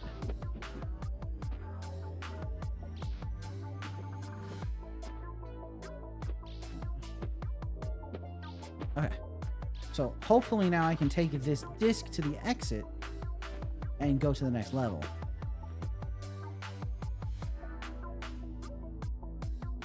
Nice.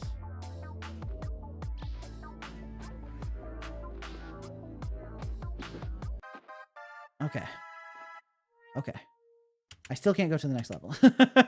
So I wonder if there's only 2 levels in the demo. Oh, no, I can. Okay. So I would highly recommend not requiring the hidden disc to go to the next level. I think the vast majority of players would probably quit the demo at this spot here when they beat this level and couldn't go to the next one. Get ready. Go.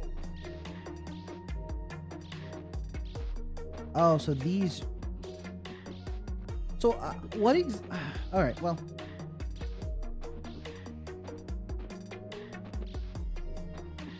maybe I'll figure it out. I was going to say, what is the point of having the pads on the bottom that switch the... that switch the, like, polarity, whatever you call the map, if,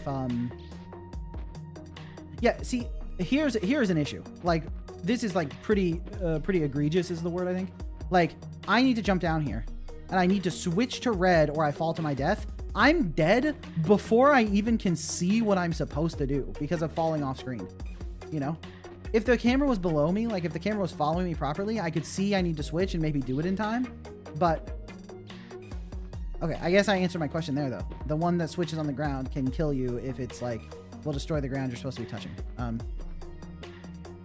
Okay. Jump across. Like, the blue-red switch is kind of jarring. The effect is cool, but it feels like a lot. Yeah, I mean, I like the effect, but I see what you mean. It is, like, it is quite heavy on the eyes. Oh, also, you can't quick switch. There's a cooldown on it, huh? I wonder if that cooldown is a good idea. I guess the cooldown is to prevent the player from just, like, swapping like crazy, but... okay, so those swaps are on the ground to be like a trap. Oh. I tried to just switch that box out of my way. It's interesting. Those boxes are only there in the red world, but there's no real indication of that, right? And I guess they have a slight red border, but I would stylize those much more heavily, you know? They should have like big red, like, you know, slashes on them or something that really indicates these are red world objects. So, I don't get what makes games ready for Steam. Like a level of polish, maybe? Oh, and those blocks disappear when I land on them, and they're a part of the blue world. Okay, I needed to swap to the red ones there. Also, I think I do like... okay, I just missed the jump. I like the, like, slight parallax on the blocks that are in a different world. I think that's, like, a really cool looking effect, but it does make the game a little bit hard to visually understand, if you see what I mean.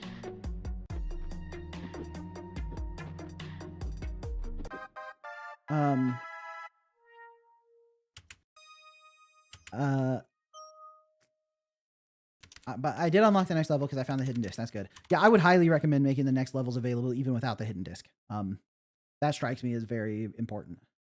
Yeah, the slight parallaxing on the blocks in another world, it's like a really cool effect, but it does make the game harder to read.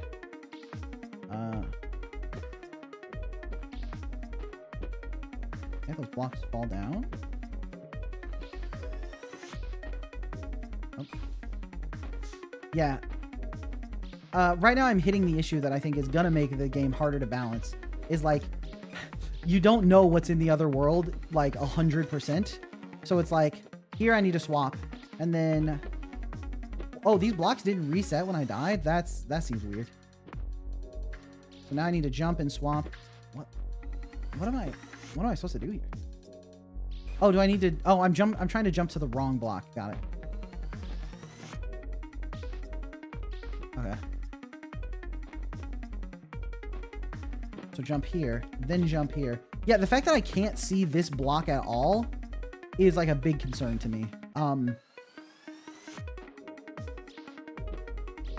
It's like, I don't know that this floor is going to vanish if I'm not in this realm. And because it only falls the one time, I have to jump across like that.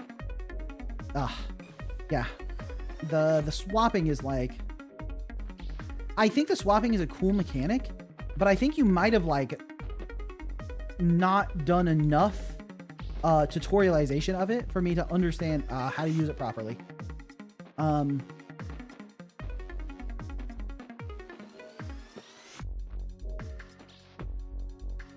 It's just hard to keep it all in my head, and it's like, I'm only in stage 3.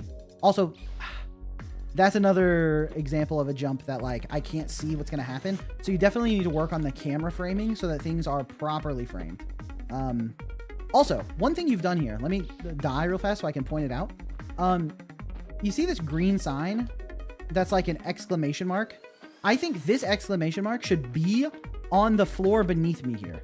Like there should be a difference in the floor that stays and disappears. Like this is like cracked floor in the red world, so this exists in both worlds, but like this floor right here that's like marked blue in the red world doesn't exist in blue world. So I think this section of the floor should be styled differently, and it should have the exclamation mark, you know?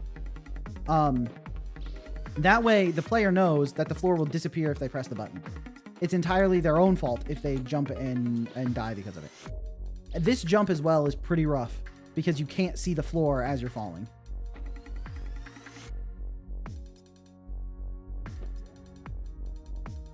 I gotta dodge the laser. Alright, take it nice and slow. Grab that checkpoint, I suppose. Oh, these are vanishing platforms. Okay, I think for jumps that are about timing, you probably don't want the lasers to last this long. It's a little bit too long. Yeah, okay. This is another great example. Am I supposed to know that this platform beneath me will exist in the blue world as well? It visually doesn't look any different to me than this block to my right that doesn't exist in both worlds, right? It just looks like the same block is over there, but flipped on its side, except they behave differently. And I think that's like really hard as a player to like wrap your head around. Like this block is visually identical to the one I'm standing on, but it behaves differently. Okay, that was probably not the jump I was supposed to do. There's no visual indication for that platform. Yeah, there's no way to know. Okay, and then I need to do like this. No? I don't know what I'm supposed to do here. How do I keep going? Nope, nope, ow, nope. Okay. Do I need to jump and flip? Am I just not supposed to be down here, maybe? Or maybe I need to keep going to the left. But I actually don't know what to do.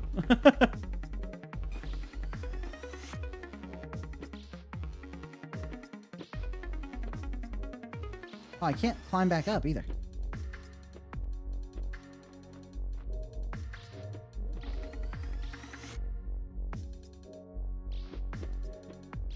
Okay, I was able to get up here. Oh, do I need to like fall here, then wall jump across? That is hard to figure out. I'm surprised I figured out what I needed to do there.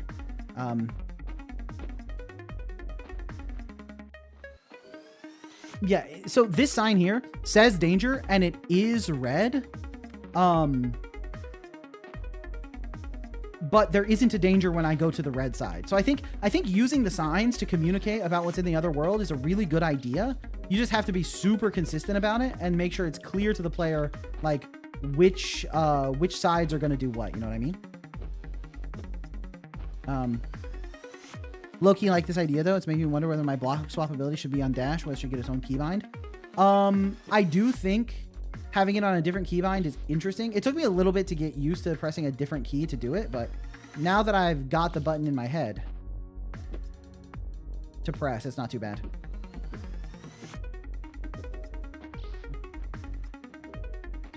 All right, and we're out of there. I don't think I got the hidden disc. So do I need to do the level again because I don't have the hidden disc? Oh man. Oh, that's so brutal. That's so brutal. You have to find, it's not really hidden if you if it's a requirement. It's just it should just be called disc. All right. Let's look for it. Go. Hey, welcome Luna. Good to see you.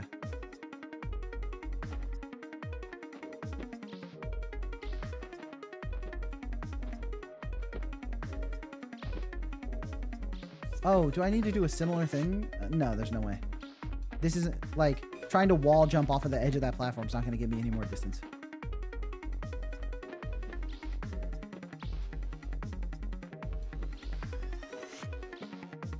Yeah, also jumping on top of these in the other world doesn't get me anywhere.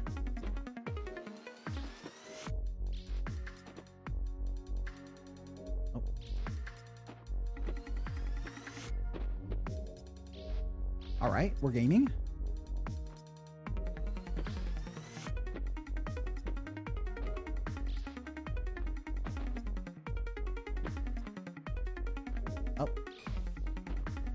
I guess I should have expected to die there. I don't know. Oh, there's nothing there either. Okay, okay.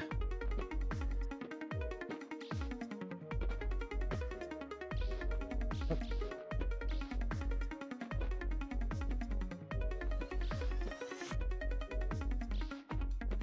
Oh.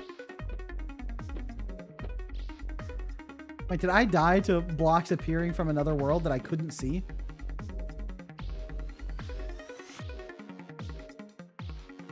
Wait, so if I press the button here. No, okay. Was I like in the air when I pressed the button or something? Okay, I still didn't find the hidden disc. Go down, maybe? Okay, this is where I kind of sent it to the...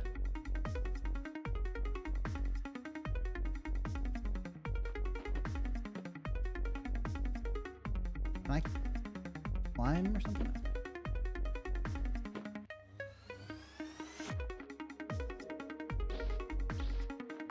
Okay, interesting. Well, here's the hidden disc.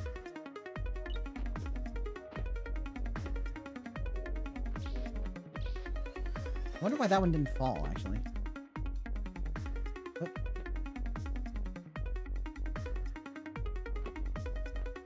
All right. Let's make it out of here.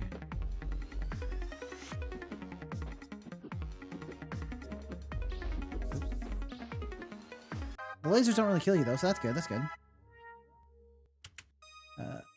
Never thought I'd see the day when Silksong was too old.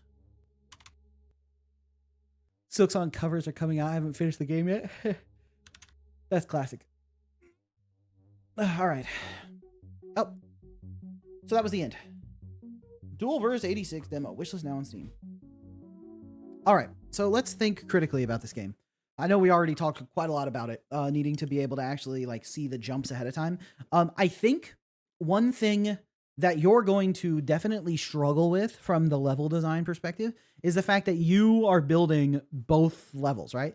You're building the red world and the blue world. So you know what's existing in both of those worlds. So it's inherently going to be a lot easier for you to swap between worlds as the developer than it is for anyone playing the game. Even like I was trying my best to keep a good grasp on what was between the both worlds. Like I was really trying to like nail the swaps, and it was just really hard to keep it all in my head. It's kind of the theme of the games today, I suppose, is mental load. And I think the amount of the amount of stuff I need to keep in my head while I'm playing this game is way, way too high. So I think one thing you'll definitely need to really heavily invest on for the level design in this game is signposting and breadcrumbing, like making it clear to the player what they need to do. And it's even more vital to do that for this game because I can't actually see the whole level. I can only see half of it at a time. So you have to use signposting and breadcrumbing so that the player knows what they need to do. For example, if there were collectibles, like, you know, like Pac-Man style dots or whatever, like stuff you need to pick up that showed like the jumping path I needed to take, and then you put a big danger sign when I need to swap between worlds. For early levels, it's going to feel very tutorial-y, but that kind of breadcrumbing and signposting will very clearly make it very clear what I need to do, right? And I'm not saying you need to put the sign that tells me to press the button like directly in the path with the stuff I need to pick up, but just like a sign sticking out of the wall or on the ground around the area I need to press the button makes it clear what the intention is, you know? David, I like that approach. Nice. Yeah. And then I think other stuff, like we talked about it a little bit, having the blocks that exist in the red world be consistent so that I know at a glance that these only exist in the red world. There were blocks that appeared in both worlds.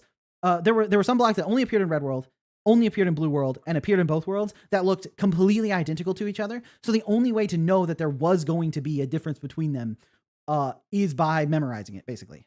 Pause the feedback. The dev is French dev. Sekmek gonna go sleep. Hey, thanks for hanging out, Sekmek. Oh, by the way, if you're watching the stream and enjoying it, make sure you hit the like button. It actually helps out quite a lot. So if you haven't liked the stream already, make sure you hit that like button. Thank you so much. But yeah, so I think that's going to be a huge thing. I think that is the defining characteristic of your game right now is a lot more signposting and a lot more breadcrumbing and a lot more gameplay clarity. because you have chosen a game design that requires a level of clarity that goes beyond what a normal game needs in terms of clarity. So I think you really have to pay a lot of special attention to making sure you can read the world. What if I told you I liked it already? Would you believe me? Absolutely, Nikki. I know you're an upstanding member of the community that would definitely like the stream when asked. Make sure to smash that subscribe button, like hit character star platinum from the newest game dev secret short. Yeah. Dude, it's so funny. Every time I see the like, you have 5 seconds to press that subscribe button. Can you do it? I'm going to count down 5, 4. Oh, I can't believe that's like a thing people actually do. That's wild.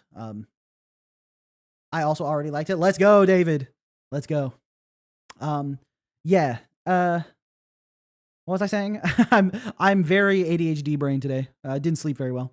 Got a like slight cough. I don't think I'm like getting that sick or anything. But kept waking myself up coughing. So annoying. Right. We were doing carefully considered feedback for this game.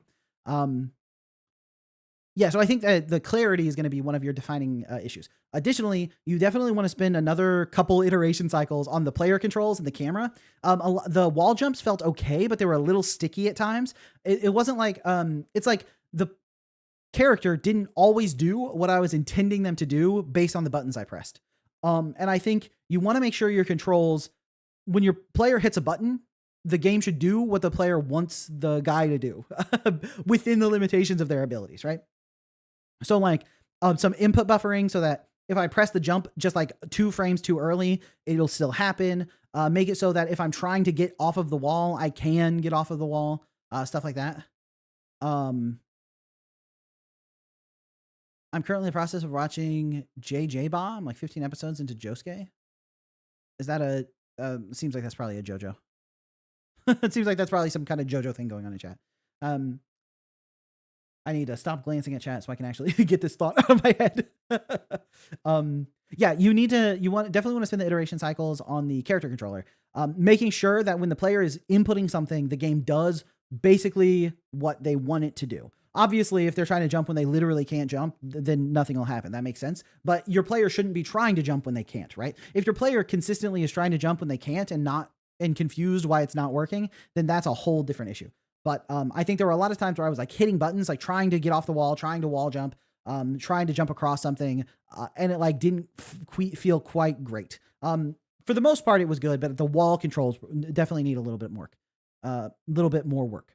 And then the camera, we talked about the look ahead a little bit. The horizontal look ahead and the vertical look ahead were both not showing correctly. And the vertical look ahead was especially bad, where there were times where my character, while I was falling and I needed to land a jump, the camera was fully like too far behind me and I was off screen. So I'm missing jumps that I literally can't see. And I think making sure that the player can always see the platforms is a huge deal for a platformer. So I think like doing another couple rounds of polish on the character controller and the camera will also heavily improve the game. And then I mentioned it as it came up while we were playing, but definitely you don't want to require the collectible to get to the next level, especially for the demo. If someone is interested enough to continue playing, they're like, all right, let me see what the next level has. You don't want to like lock their progress because that's going to turn a lot of people off, I think. They're going to realize that they can't go to the next level and they're going to either think that's where the demo ends and just close it, or they're like, did I do something wrong? And they're probably going to drop it too. So I think having hidden collectibles is good. I think hidden collectibles are fun. I think you just need to make sure that it doesn't gate their progression through the demo. And then another thing that I would consider is the fact that the main mechanic for this is like a little bit hard to wrap your head around. It's not easy to swap to a different world and continue platforming seamlessly. That definitely takes a lot of practice for the player to be able to do well. So you want to ease into a little bit more. I think the learning curve on this game was too steep, where it like took a long time for me to get the hang of all the controls and figure everything out the way I needed to press it properly. I think that wasn't quite it came out a little bit strong. So like the first 2 levels, like I was actually just struggling with swapping and jumping at the right time, because I was still trying to get a handle of the control scheme for this particular game. And so I think you probably want the first level or 2, or maybe even 3, to be a little bit simpler, a little bit more straightforward, and mostly about like hitting the button properly. And you can make it feel more intense than that. It doesn't need to be simple level in terms of like, it's obviously simple. You can put a lot of like pizzazz into it. You can build up the story elements, like where it's like, the beginning level isn't just used to teach you how the button works. You also set the stage for like what's going on. Like the game is called Dualverse 86, and I was like running around in a world, and it's clearly got like a retro vibe, but I don't know what was happening, right? I don't really know is there a story, who's the character, where am I at? Like I don't really know anything about the game. And so working that setting and working that exposition into the starter level that also acts as a tutorial, so I have a chance to learn the buttons, so that I'm really comfortable with the game and I have an idea of what's going on before I get dropped into the more difficult to execute levels, I think would be good. But yeah, I think you have a really cool foundation here for something that could work. I just think you definitely need to really polish the level design in a way that makes it very understandable, because it is difficult to understand. And I also think the visuals for the game are quite solid. I like the parallaxing background. I like the pixel art. The game has mixels, but I don't think they're like terrible. I think you could clean it up so the mixels are less noticeable. But I think that that's like a, that would be something that would require a total like aesthetic rework. And I don't think it's entirely feasible to go for the entire aesthetic rework. It's like, cause you can see the main layers pixel art and my character's pixel art. The ones in the pixel art in the background is much thicker and larger pixels. But I think because the pixels are kind of confined to the background layers, it's not nearly as bad as if there were pixels on the main gameplay layer as well. Although it looks like those particles might be pixels. So you might make the particles be pixel perfect. Like I think as long as your main gameplay layer keeps a pixel perfect grid, then the background layers being a little bit mixely is not going to be the biggest deal. I think it doesn't take away from it too much. So yeah.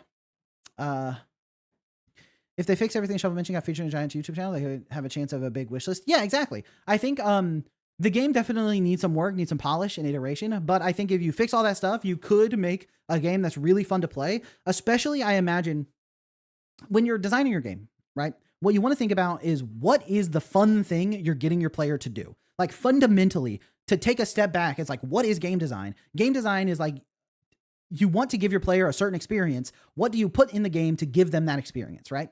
And what elements of the game are detracting from that experience? And so that's really all game design is. It's like, how do you use different elements of creating a game to establish things you want the player to feel? And I think this like really intense effect between swapping between worlds has a very strong feeling to it, right? It's like the whole world like glitches out and goes to another realm, and like that feels very interesting to me. But it's not being utilized to deliver that super fun experience that you would want out of it. If I imagine this game at its most fun, I'm imagining like rather than this like roll, this roll is kind of like chunky, it's like slow and it doesn't feel that smooth. I'm imagining almost like a slide or something a little bit more stylish. Because I mean, look at the character. I'm wearing like a neon green futuristic suit, and I'm like wall jumping, and I'm swapping between dimensions. I'm expecting this world to be very stylish. So this like kind of chunky roll is like a little bit letting me down on that experience. But imagining where I'm running, and then I swap to jump on another platform, and then I run, and I like this swap, run, jump, swap, run, jump, swap. This kind of gameplay, I think, is the most satisfying. And I think that there's even a layer of like jump, swap, jump, swap, jump, swap, jump, swap to go up and do the wall jumping could also be really fun. And then like using, other effects to continue to sell that experience, making this like dodge roll feel like more like speedy, like more of speed runnery, so that like when you're executing the gameplay flawlessly, you know exactly where to go. You know which platforms you can actually like jump on. You know which platforms are available to you. That doesn't happen. And it's like run, jump, swap, jump, wall jump, swap, jump, dash, jump, swap, that's like the kind of experience I imagine you want the player to have. I mean, I think in the Steam description you called this a speedrunning game. So I think, with that in mind, you have something that could be very fun if you execute on that premise. But you have to think about which elements of the design are actually like, which elements of the design are helping me deliver that experience and which ones aren't, It's like, this doesn't feel like you're trying to make a puzzle game. It feels like you're trying to make a super fast platform, action, fun movement type thing, right? But yeah, the top one fix for sure is the camera. Yeah, I think the camera is pretty rough. Like, not being able to see where the platforms underneath me are is pretty bad. But yeah, I think you definitely have the basis here to make something good. It's just about like delivering on that premise, because right now it's like not really delivering on the premise that I think you want for this game, which is like a high speed running action platforming where you swap between these different worlds to grab onto, like, oh, you're jumping into the nothingness and there isn't a platform there for you, so you swap to another world and now you can keep going. Like, I feel like that's a cool concept, but it's just not being fully delivered here. So thinking about what you need to do to actually deliver that, I think is what you want to do. Yeah. But yeah, thanks for submitting. Hopefully that feedback is helpful to you. And if you do end up making changes and want another round of playtesting, feel free to submit it to Showcase Saturday again. And yeah, thank you for the submission. Hope that's helpful. All right. Let me close out of this game.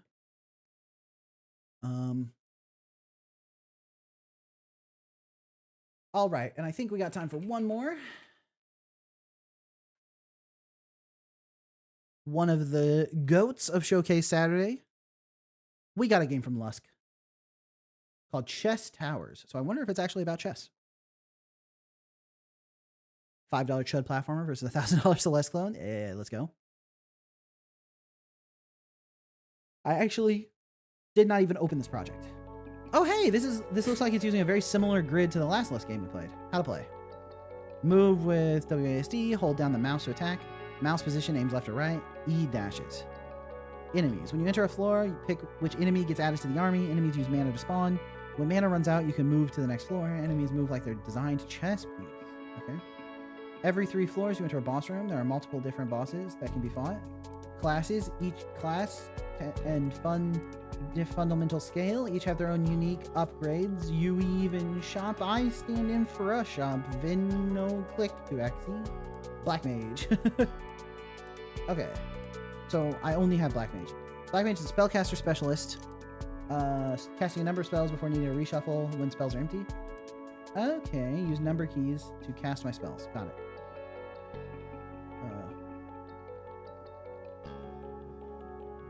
Okay, so I move like this. Alright, I'm still doing my knife thing, but I can cast spells. So I cast 1. Oh, that's like a wave of energy. 2. Oh, and my spell cycle. I see. So when my spell comes off cooldown, I get access to a couple different spells. I can spend 18 on this guy. Do my mana back, spend 3 for some... Okay. Feels like that might be hard for me to manage on top of everything else, but I'll figure it out.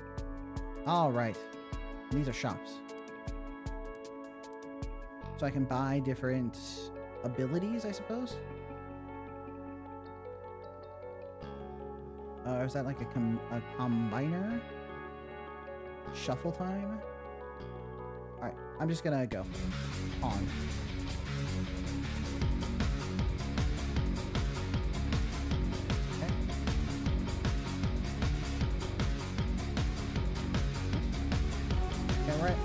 Right now we're not at any big threat level, so I'll just keep killing the pawns.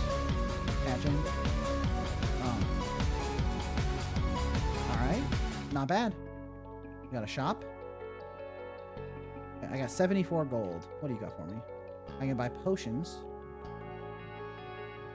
I have 3 potions.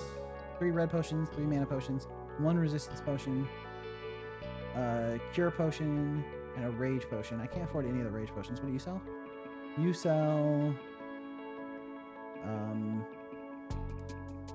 Are these upgrades to my abilities that you're selling? I don't even see a cost on this stuff. Each class works and functions differently on a fundamental scale. Each have their own unique skill set, upgrades UI, and even shop items. Stand in front of a shop vendor and click to access them. Okay. I was hoping that would give me a little more insight here, but let me just buy this. No, okay, I can't buy that. Okay, let's exit here. Can I buy something from you? Yeah, okay. Okay. I can buy a water bullet. And I can buy that. So is that just giving me more spells? Alright, I can fight against wisps, pilgrims, witches, clerics, or thief. Let's fight against witches, I guess. Witches are kind of sick. Nice.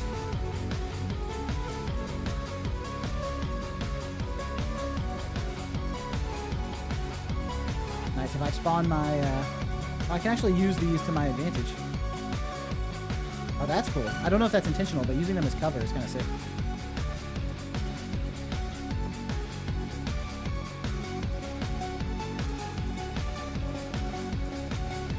Nice. Okay. Got more shops. To you. I can combine my 2 water bubbles. I can combine my 2 of these. Oh, no, I can't. Okay. But if I buy another water bubble, boom, now I have 3 water bubbles. Combine them, make big water bubble. Got it. Okay, so now I can combine... I don't have any fire waves. Okay, but now I have big water bubbles, so I should try to cast that. So if I press 3 now, I shot my big water bubble. And it's gone. It doesn't come back. That's unfortunate.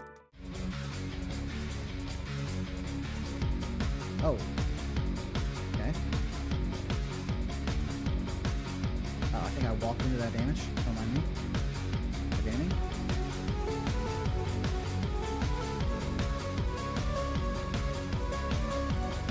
Nice, nice. Dodging. Alright. Oh, okay.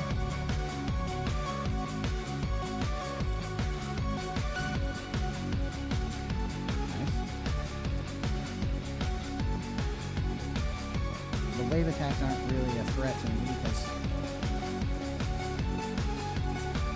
they're so far away.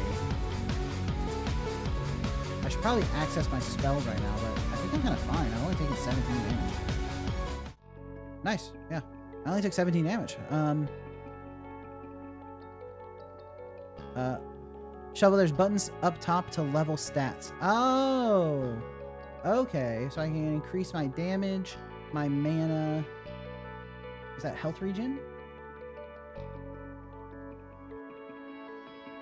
Oh, or just health in general. Okay, damage. Damage. Let's do... Is that cooldown on my attack? So I can attack even faster. More damage. More health. More damage. Okay, nice! Leveled up quite a bit. I don't know where my levels were coming from. Don't tell me he's going to be this without leveling any stats. Oh, oops. I should have done the challenge run. Okay. So now I only have... No, I still have this. How do I shuffle? How do I shuffle? Do I have to spend all my spells to shuffle? So now that I've spent my spells, do I get them back? I do! Okay. So that makes it even more valuable to upgrade the one... So I should buy this fireball. It costs 29 to reroll. I'll hold my money. I'd like to upgrade all my spells. Okay. Priest seems like a healer. Wisp seems like they do fire. Knight. Sure. Continue using my cover strat. Ooh, nice damage increase. Boom. Oh, Knight's scary. Okay.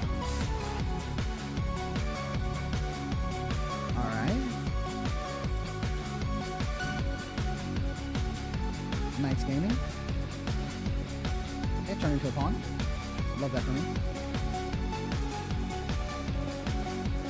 And those enemies are shooting me. Okay, this will be a good time for me to use spells, I guess. Just press all my buttons! Okay.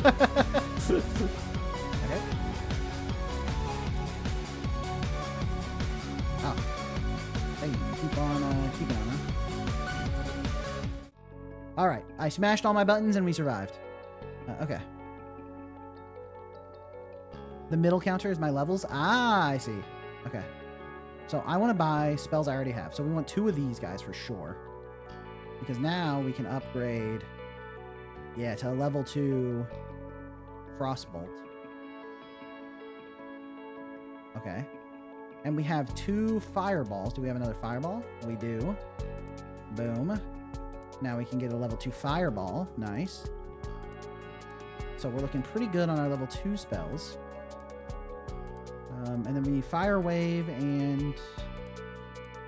Okay. Hold my gold. Let's do some leveling. I think we need faster attack speed. I assume that's attack speed. Let's get a little more health. Okay, that's all my upgrades. I love health. Okay. Gunner. I don't like the projectile shooters. So it looks like there's a lot of projectiles, so let's go Wisp. Hopefully Wisp doesn't shoot fire projectiles. That would be quite silly of me.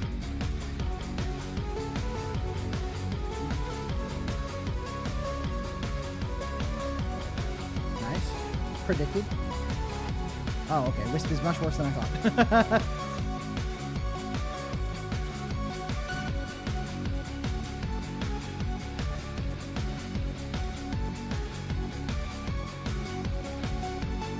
Okay, we're dodging.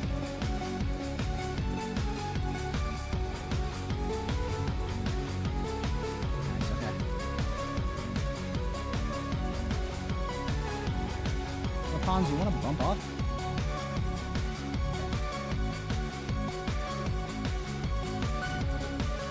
Nice, okay. Get some good spell usage here. I think I might have missed that entire... I don't know what the spell's called.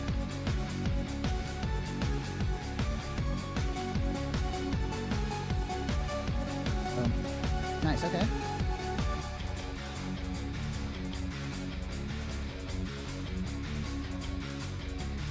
Did I get him? Nope. Pretty good spell usage, though. Nice. Okay, okay. Alright, I want more damage for sure. And let's go more damage for sure. And then I don't know what this is. That's probably mana for casting my spells. I'm not really doing spell casting, so... I mean, I am, but I'm not. But I am. But I'm not. Okay. So that gives me 2 of these. I need another one. I also need fire waves and fireballs. I don't want to, like, pollute my deck too much. Maybe we shuffle here to try to get fire wave for sure. Right, fire wave's the one I need, right? Yeah, I need fire wave. Okay, fire wave. We could go for water bullets here, but I don't think it's a good idea. Well, maybe I should have, because I didn't hit anything. Yeah, I need Frostbolt and Fire Wave. Frostbolt and Fire Wave. Whiffed. Come on. Nice, Frostbolt. Let's go. That gives me another one of these.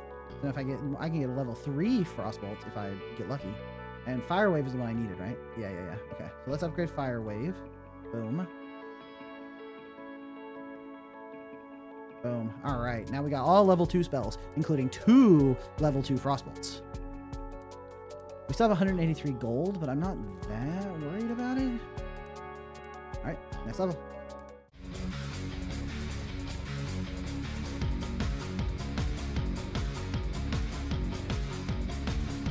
Oh. Snark. Broke out drill moves.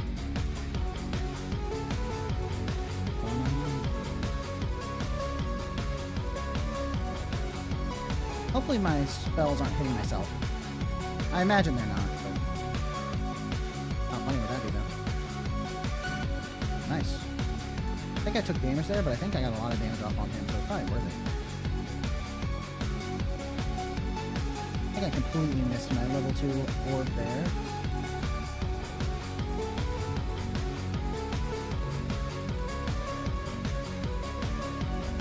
Oh. Not today, sir. Okay, maybe it's back. I don't know. If you're feeling it.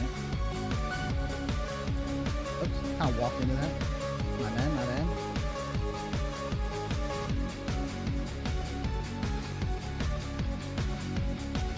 Nice, I actually hit him with the dot from the fireball for a little bit.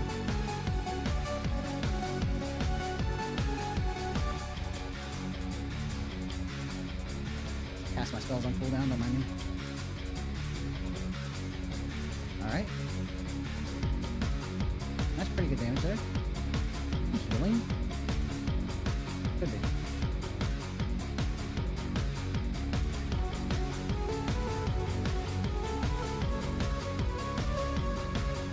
He's kind of on me on that one.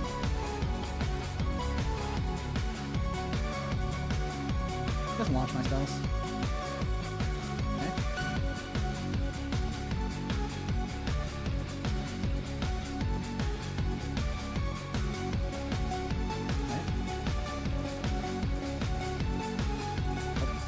I think that hit me. Not 100% sure, but that's what it looks like.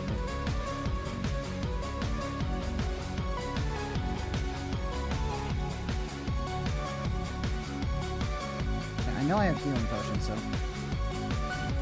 just gotta make sure I don't let him heal the full, you know? He's kinda going insane on the heals. Okay.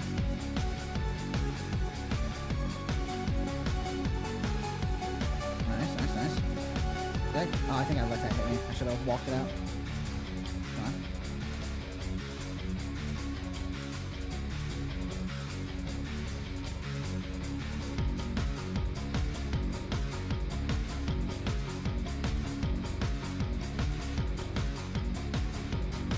Yeah, that healing is not as much as I thought it would be, so I gotta be careful.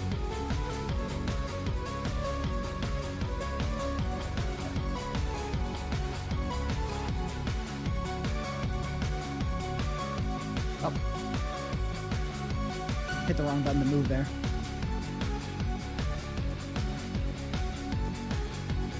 You'd think that'd be hard to do, but I make it happen. I really gotta focus as much damage as I can. Dude's healing is unbelievable.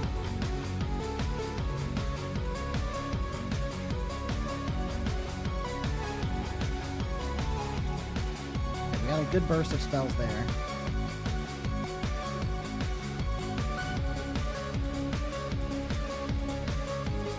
I'm on the wrong row there. I wasn't even hearing it. Okay.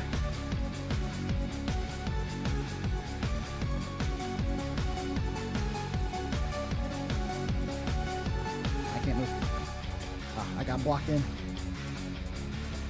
Nice play blocking me in there. Okay. Gonna do his big burst. I think I'm out of the range here. Nice. I can't move. I think I'm dead. Okay, I got out of there. Thank goodness. Oh, there's a dash. I forgot. I haven't had to use it. Okay. Alright, we got him. Nice. Oof. Tough fight. I burned 2 potions there. But am I on Windows or Mac? I'm on Windows, yeah. Okay. Alright. The damage was pretty good. My health wasn't hurting me too bad. Is this, like, recharge spell time? And let's take some magic damage too, because I am casting my spells a little bit more. Alright, I should buy some health potions.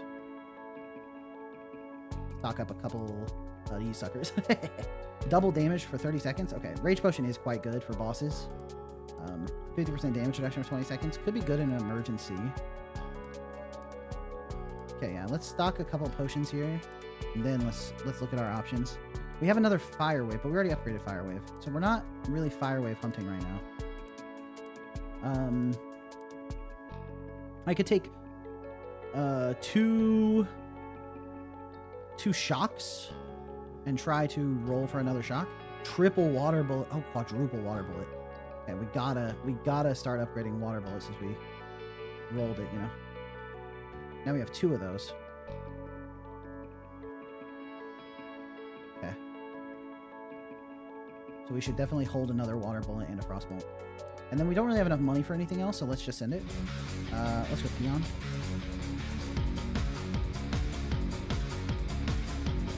Ah, you know what? I didn't even consider my attack would get blocked by...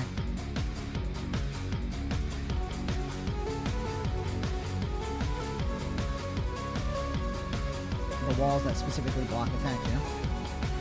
Ah, I see.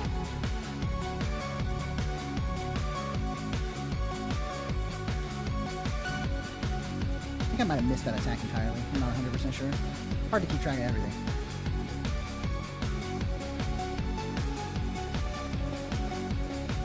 Just hit all my buttons. Don't mind me. That's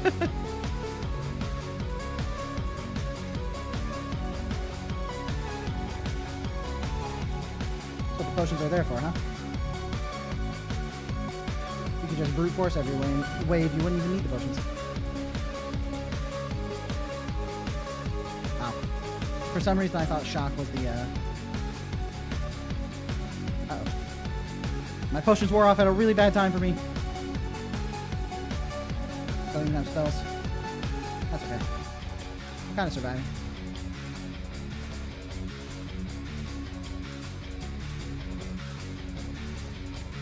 Nice, okay. Okay. Not too bad on those dodges. Are we through?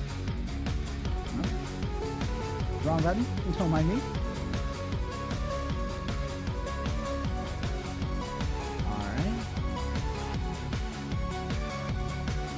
One of these days I'll not hit Zap when I'm not near any enemies.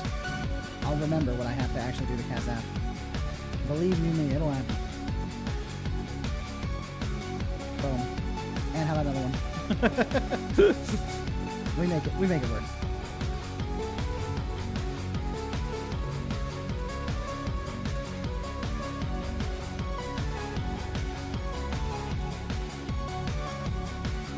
Not my best use of the fire wave, but we make it work. All right.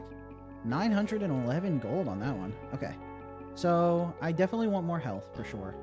Okay, that's all my upgrades. Let's replenish the potions I used. I used 2 of those. Okay, now I can buy spells. 2 more water bullets. That's what I need, right? Yeah, I think 2 more water bullets puts me up to water bullet level 3, baby. What does that do? A stream of water bullets to deal moderate damage. Let's go. Water bullet level 3. That's a nice upgrade. I definitely want fire bolts. Do I want to buy fire waves as well? My fireball situation. A little bit hard to read my cards because I can't organize them. Cause burn on the spawn it lands, or the wave that deals in a line vertically. I think we probably do want to upgrade fire wave, so let's roll it. Okay, we do want another shock, and we do want another frostbolt. I don't think we need to keep. Yeah, there we go. Frostbolt level 3, water bullet level 3. Then we got fireball 2, fire wave 2, another fire wave, and we got shock 2. Okay, so our Frostbolt and Water Bullet are both very strong. Standing on Campfire's region. Oh, standing near the Campfire's region. Got it. And then I don't think we want Fireball or Explosion. I mean, Fireball wouldn't be too bad, but it's the weakest one right now. I think I'll just send it. Peasant.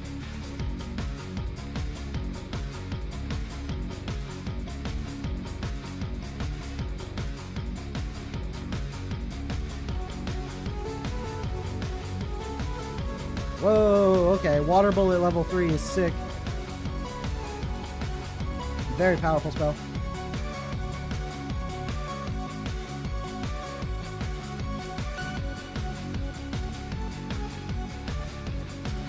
I know when I cast Frostbolt, it causes that pink thing to happen. I don't know what that pink thing is, though. I should probably pay more attention. Okay.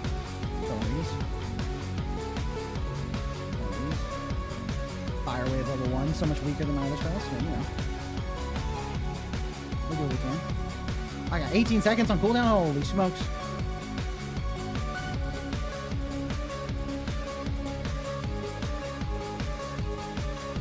The cooldown situation is ridiculous right now. Let me get you out of the way.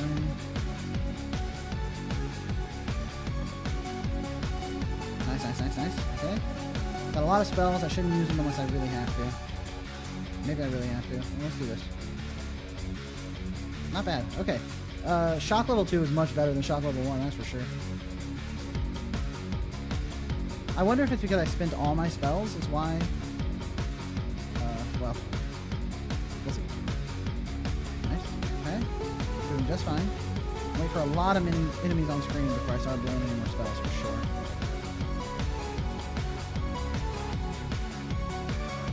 Nice. Okay, we took him out. Go for one of these. And then let's use my really strong spell. Okay. My cooldown. Okay, these are all the spells I got left.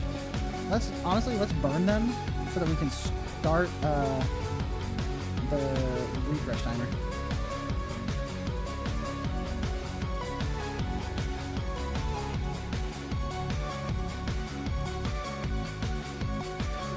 I think I healed to full because I leveled up, maybe? Right. I healed to full from a level. Got it. Send one of these immediately. And then do one of these immediately. Not bad. Send one of these.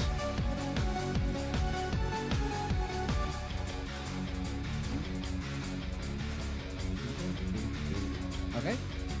We got a fire wave level 2 if a lot of enemies spawn. We can send that in one direction and focus the other, like this.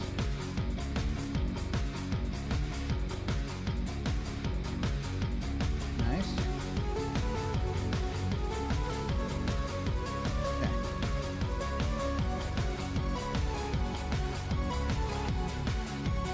Nice.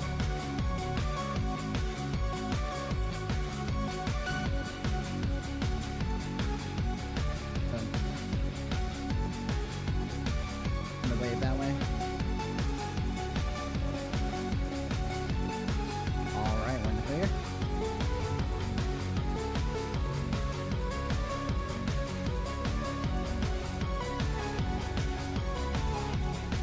Alright.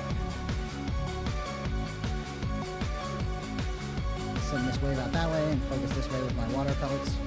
Nice. Water pellets are going to be good damage for a boss fight.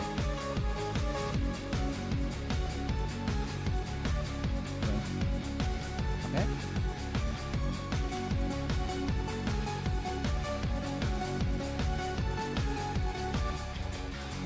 Nice.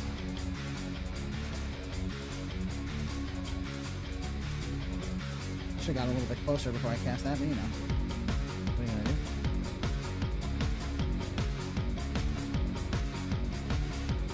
Alright. Nice. Got a lot of gold too. I think floor 9's probably the last one. Okay. Region near the campfire. Easy peasy. Alright, we got Fireball, Hailstorm, Water Bullet. We do not need Water Bullets. We can't even upgrade it. We don't need Fire Bolts. We need Fire Waves, Fireballs, and Shock are the potentials. Let's grab a couple more potions to make sure we're stocked for the next fight. Okay.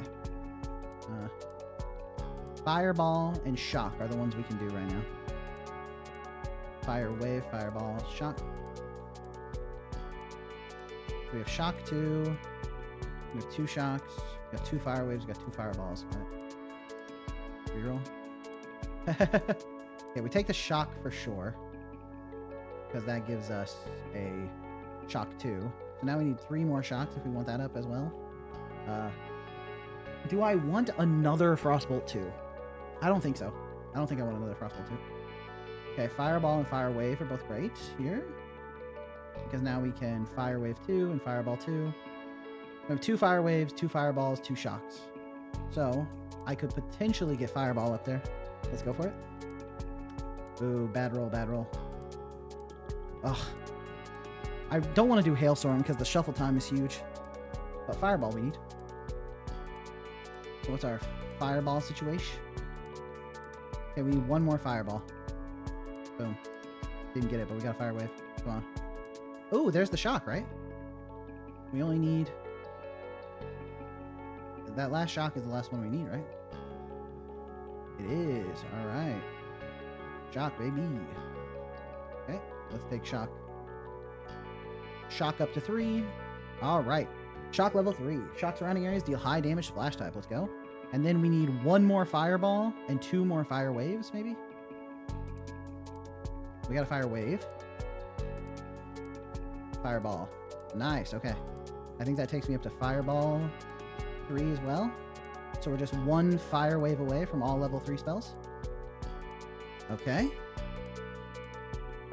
Alright, Fireball me. All right, fire wave me. I mean, fire wave. All right, fire wave. Fire wave. Let's go. Boom. All right, 5 level 3 spells. Water Bullet, Frostbolt, Shock, Fireball, and Fire Wave. Let's go. So I upgraded Shock, which is now high damage in an area. Fireball causes burn on the spot, and it spreads. And the Fire Wave is 3 waves that deal high damage. Okay. Yeah, this is made in Scratch. Lusk, you're so talented. It's crazy. All right. Let's see what we can do with this build. Oh, I can upgrade as well. I feel like going just for HP is good, so we can survive longer. And you know what? Let's take an extra damage as well. Alright, boss fight time. A lot of damage from that spell. Love it. Boom. Not bad. Oh, okay. Bro's going crazy. You know what? Let's just pop both of these. And then let's send out all my spells.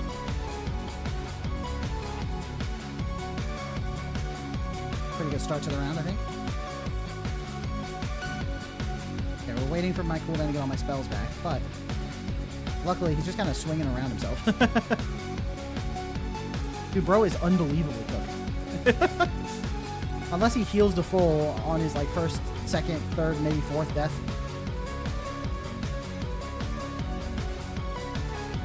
Okay, bust out my water barrage. Hit exactly 1 bullet of it.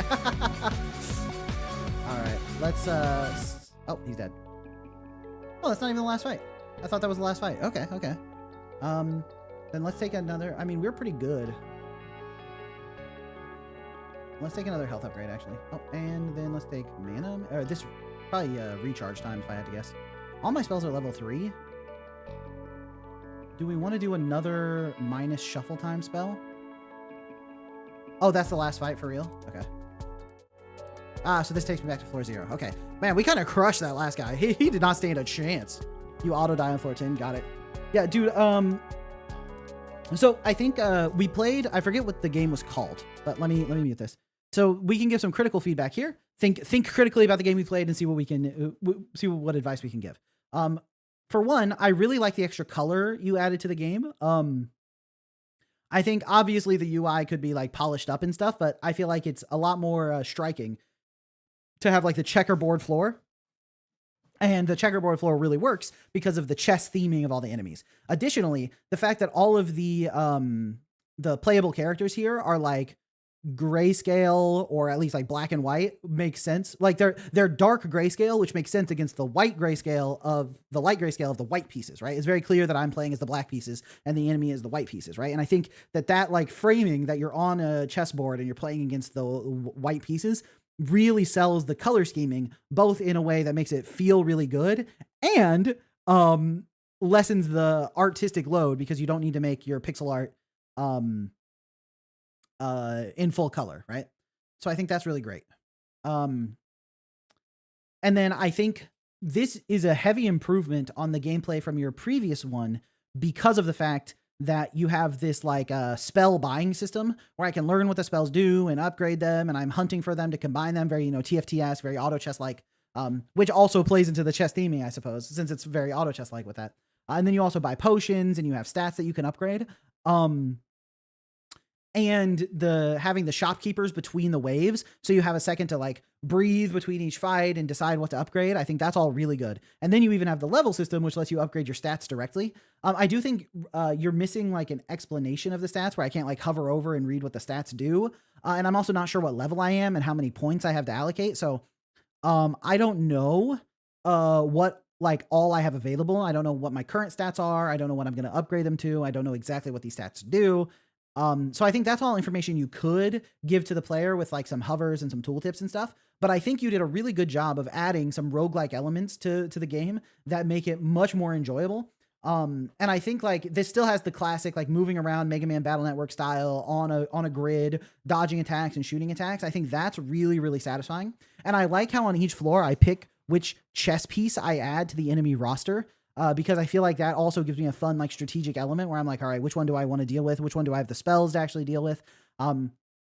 If I were to give them a bunch of tanky units, giving them a healer would be a huge mistake. And I think that, I think that all works really well. Also, I only played as the Black Mage, which I think, I don't know if that's the only character available right now or if I have to do something to unlock him.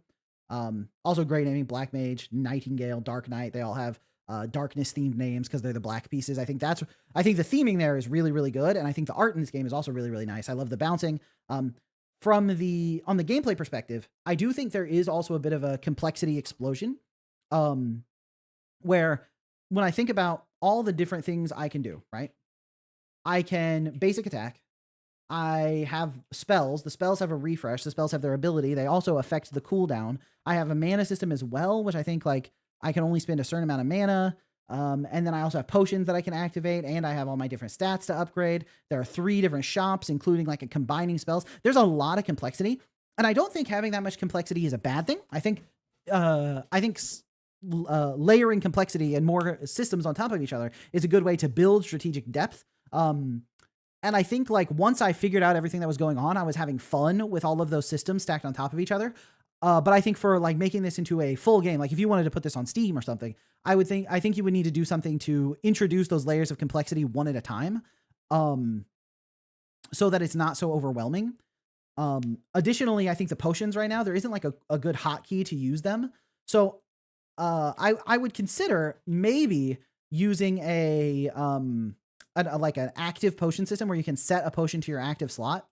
And then later on you could buy another slot. So it's like right now, if I right click, it also just shoots, but you can make right click drinking a potion. And then I have like health potions equipped to it, so I can pop those. And then later I get these better potions. I equip those to my slots. And then like later on, E could become a button that uses a potion or something.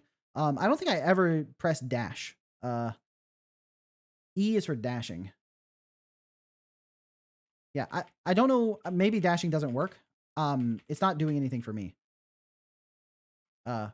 But yeah, I think that you are growing a lot as a developer, Lusk. I feel like the things you've added to this game show a lot of growth from the stuff I've seen before. Because all the stuff you're good at, dash is really broken. Oh, I see. All the things you're really good at, you're continuing to do really, really well. I love the art style. I love the way you design all the systems. I love the way you make the gameplay work on the grid. I feel like the stuff you're really good at, you continue to be really good at. And some of your earlier weaknesses, you are continuing to improve on and make better and better. So I think that's really, really awesome. Yeah. And so I think you have like the bones of a really, really great roguelike here. Obviously, you need some tutorialization, maybe some more systems that layer the complexity one step at a time so it's not overwhelming, a little bit more clarity on what these different elements do and stuff like that, as well as maybe like a UI design pass that like, polishes this rather than, because you have a functional UI right now, but it's not very polished. And that also might be a limitation of Scratch. I don't know for sure. I don't know how Scratch handles UI elements and stuff. But I think you have something that's really, really satisfying to play, and really, really cool to get the upgrades. Hunting for my upgraded spells was fun, and it was like, because I roll the spells I get to use, I was like, oh, is there a risk of like flooding my hand with weaker spells instead of getting my level 3 spells because I'm currently hunting for the spells I need? Oh, that's another thing. Like this menu, it gets the job done, but it's a little bit hard to like keep track of everything, because it's just like a big layout of all the cards. So one thing I would consider for this layout is doing like an auto shuffle, like an auto organizer, where spells of the same type are next to each other and organized by their level. So if I have 2 level 2 fireballs and a level 1 fireball, they'll all be in the left side of the hand in the order of 2, 2, 1. And then rather than being able to slide between them, have them all on screen. So the more cards you have, the bigger the hand gets, and then do some nice like tweening that when you hover over it, the currently hovered one like slides up a little bit so you can actually read it and tell what's going on. And then it would be really easy at a glance to understand what's going on with this shop in particular. Similarly, I think this shop works great because you get your 5 options, you can re-roll it. There's nothing else here to add to the issue. So this works fantastically. And then the potion shop also works great. So these 2 shops are really nice. And then this combiner is also cool. One thing that might be good is right now you have 3 shops. So it makes sense to have them in a line here, but she is like a fundamentally different kind of shop. So it might actually be a nice idea to have like these 2 next to each other, because these are straight up like purchasing stuff, and then have the combiner like hiding over here. so that like I come over here to combine, then come up here to shop, just to like show that there's a difference between what's going on, especially because it doesn't seem like combining costs money. So this is where I go to spend my money. This is where I go to upgrade my stuff, right? And then if I have other upgrades later, if you can like combine potions or change slots or whatever else you wanted to add to this game, you could put the other non-shopping based stores over here, right? Because she is a merchant, but she's a different flavor of merchant. So I think just moving her might actually like sell that a little bit more. And then also it's something that you could make these characters show up as you play. Also, it looks like there might be two of this merchant. If you look really closely, you can see that it looks like there's another copy of the merchant idling behind the current copy. You can see the top of her head a little bit. So that's pretty funny. Not a big deal, just something I noticed. But you can make the merchant show up with waves. So like when you first start, there's just like the basic merchant that sells potions or whatever. Or you can make the spell sales lady here first. And you don't start with spells. You could be like, you start with 50 gold and you come here and you decide which spell to buy. You need to make sure all the spells that you can buy here cost less than 50. But it's like, ooh, do I want to start double shock? Because double shock, I might be able to upgrade it faster, go kind of like a shock build, right? Stuff like that.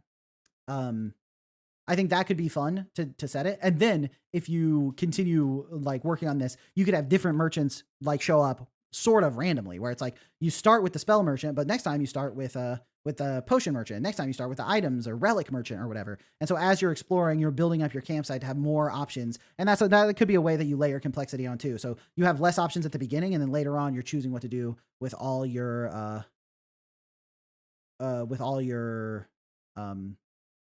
gold and stuff that you get. But yeah, I think that this trash is for throwing away spells I don't want. I didn't even notice it, but it's really nice to have that here.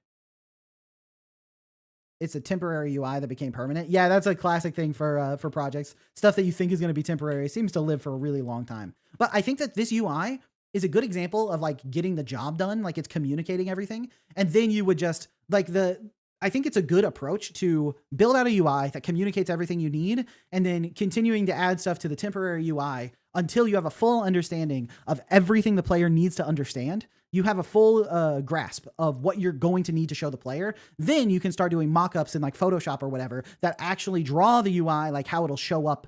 And then you can make the assets to like actually make that happen. That's whenever I had to do UI design at like the studios I worked at, that's what I would do. First, figure out what I want to show, then pull a screenshot of the game into Photoshop. I would hide the temporary UI, just show the game as it is without the UI. Then just draw on top of it in Photoshop until I have something I'm happy with, then create assets so that I can actually implement that UI.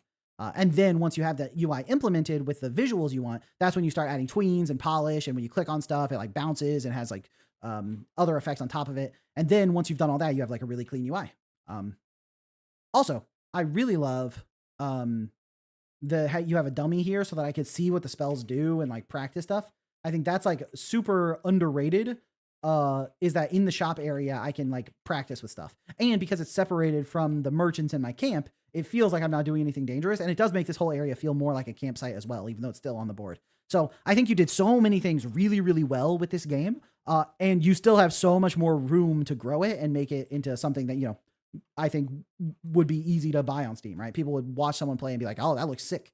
The other thing is, at first I really liked how spawning the weapon doesn't hit the tile in front of me, so I could shoot over cover. But as I got into the later waves, I found it pretty annoying when I was trying to like get up to enemies to shoot them, and then they would move into me, and then I have to back up to actually hit them.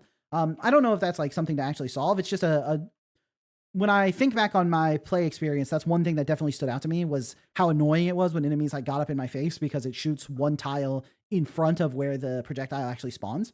But yeah, I think that's another thing you can definitely explore with your different characters. I think the black mage, like throwing this kunai doesn't really fit a mage, but it'd be easier to turn this into like almost like a black fireball looking thing, so it made sense. And then having a kunai for like a ninja class or something would totally work. And I can imagine a swordsman class or a swordswoman class that like hits the 3 tiles in front of her like in a swipe instead of hitting like this. So she's more about getting in your face, and this one's more about keeping a distance. And I think that's another way to add that complexity. Now, I think in general, you would probably start with a simple range class. Like I could imagine the mage, like the fireball starting in front of her or shooting from the tile she's on, so it doesn't skip the tile in front of her. And then the ninja class throws this kunai and you hide behind the cover. So the ninja's more about using cover. And then you could even have spells that like spawn a bush to protect yourself and stuff that you can move through, but the enemies can't, which lends itself to a ninja class, right? Because then I can run through the bushes and keep my distance and hide behind the bushes so you can't hit me with your projectiles. And there's like a whole play style created just from the way the projectiles interact with the board and what kind of spells you can give to that specific class. And I would personally love a class that like, I can create bushes that only I can pass through that I can use for cover and stuff like that. Similarly, the idea of playing a swordswoman class that like just slashes her sword in the 3 tiles in front of me to deal damage. And I'm all about getting up in their face. And then my spells are about like, cast a spell to give yourself some armor, like some temporary HP, or cast a spell to give yourself some damage reduction, or cast a spell to push enemies back or suck enemies in or something, Each hero is completely unique because Black Mage relies on mana and cooldown, Nightingale relies on DDR, and Death Knight relies on combos plus kill count. Each have their own UI, so I use a temp UI. Yeah, I think that's a great way to do it, is to make classes that are very different.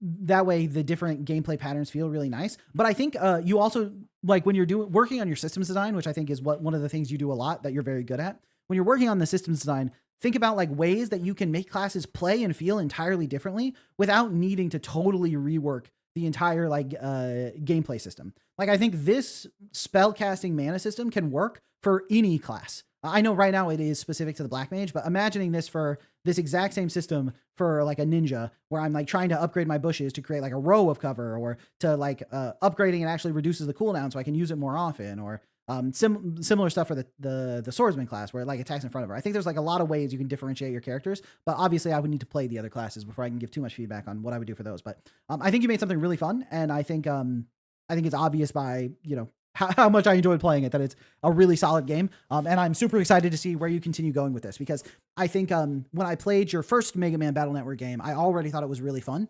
And this is just like a straight up improvement on what you were doing with that. Oh, one other thing. I do think some of the later waves of enemies lasted a little bit too long, which might be because I didn't take enough damage upgrades or my spells weren't good enough. But I thought I was taking a lot of damage and a lot of like spell upgrades, and the waves still were quite long. So that might be a little bit of a balancing note, is maybe make the waves a little bit shorter and have more of them, so that the scaling can go up, because I want to keep getting stronger and keep fighting stronger enemies.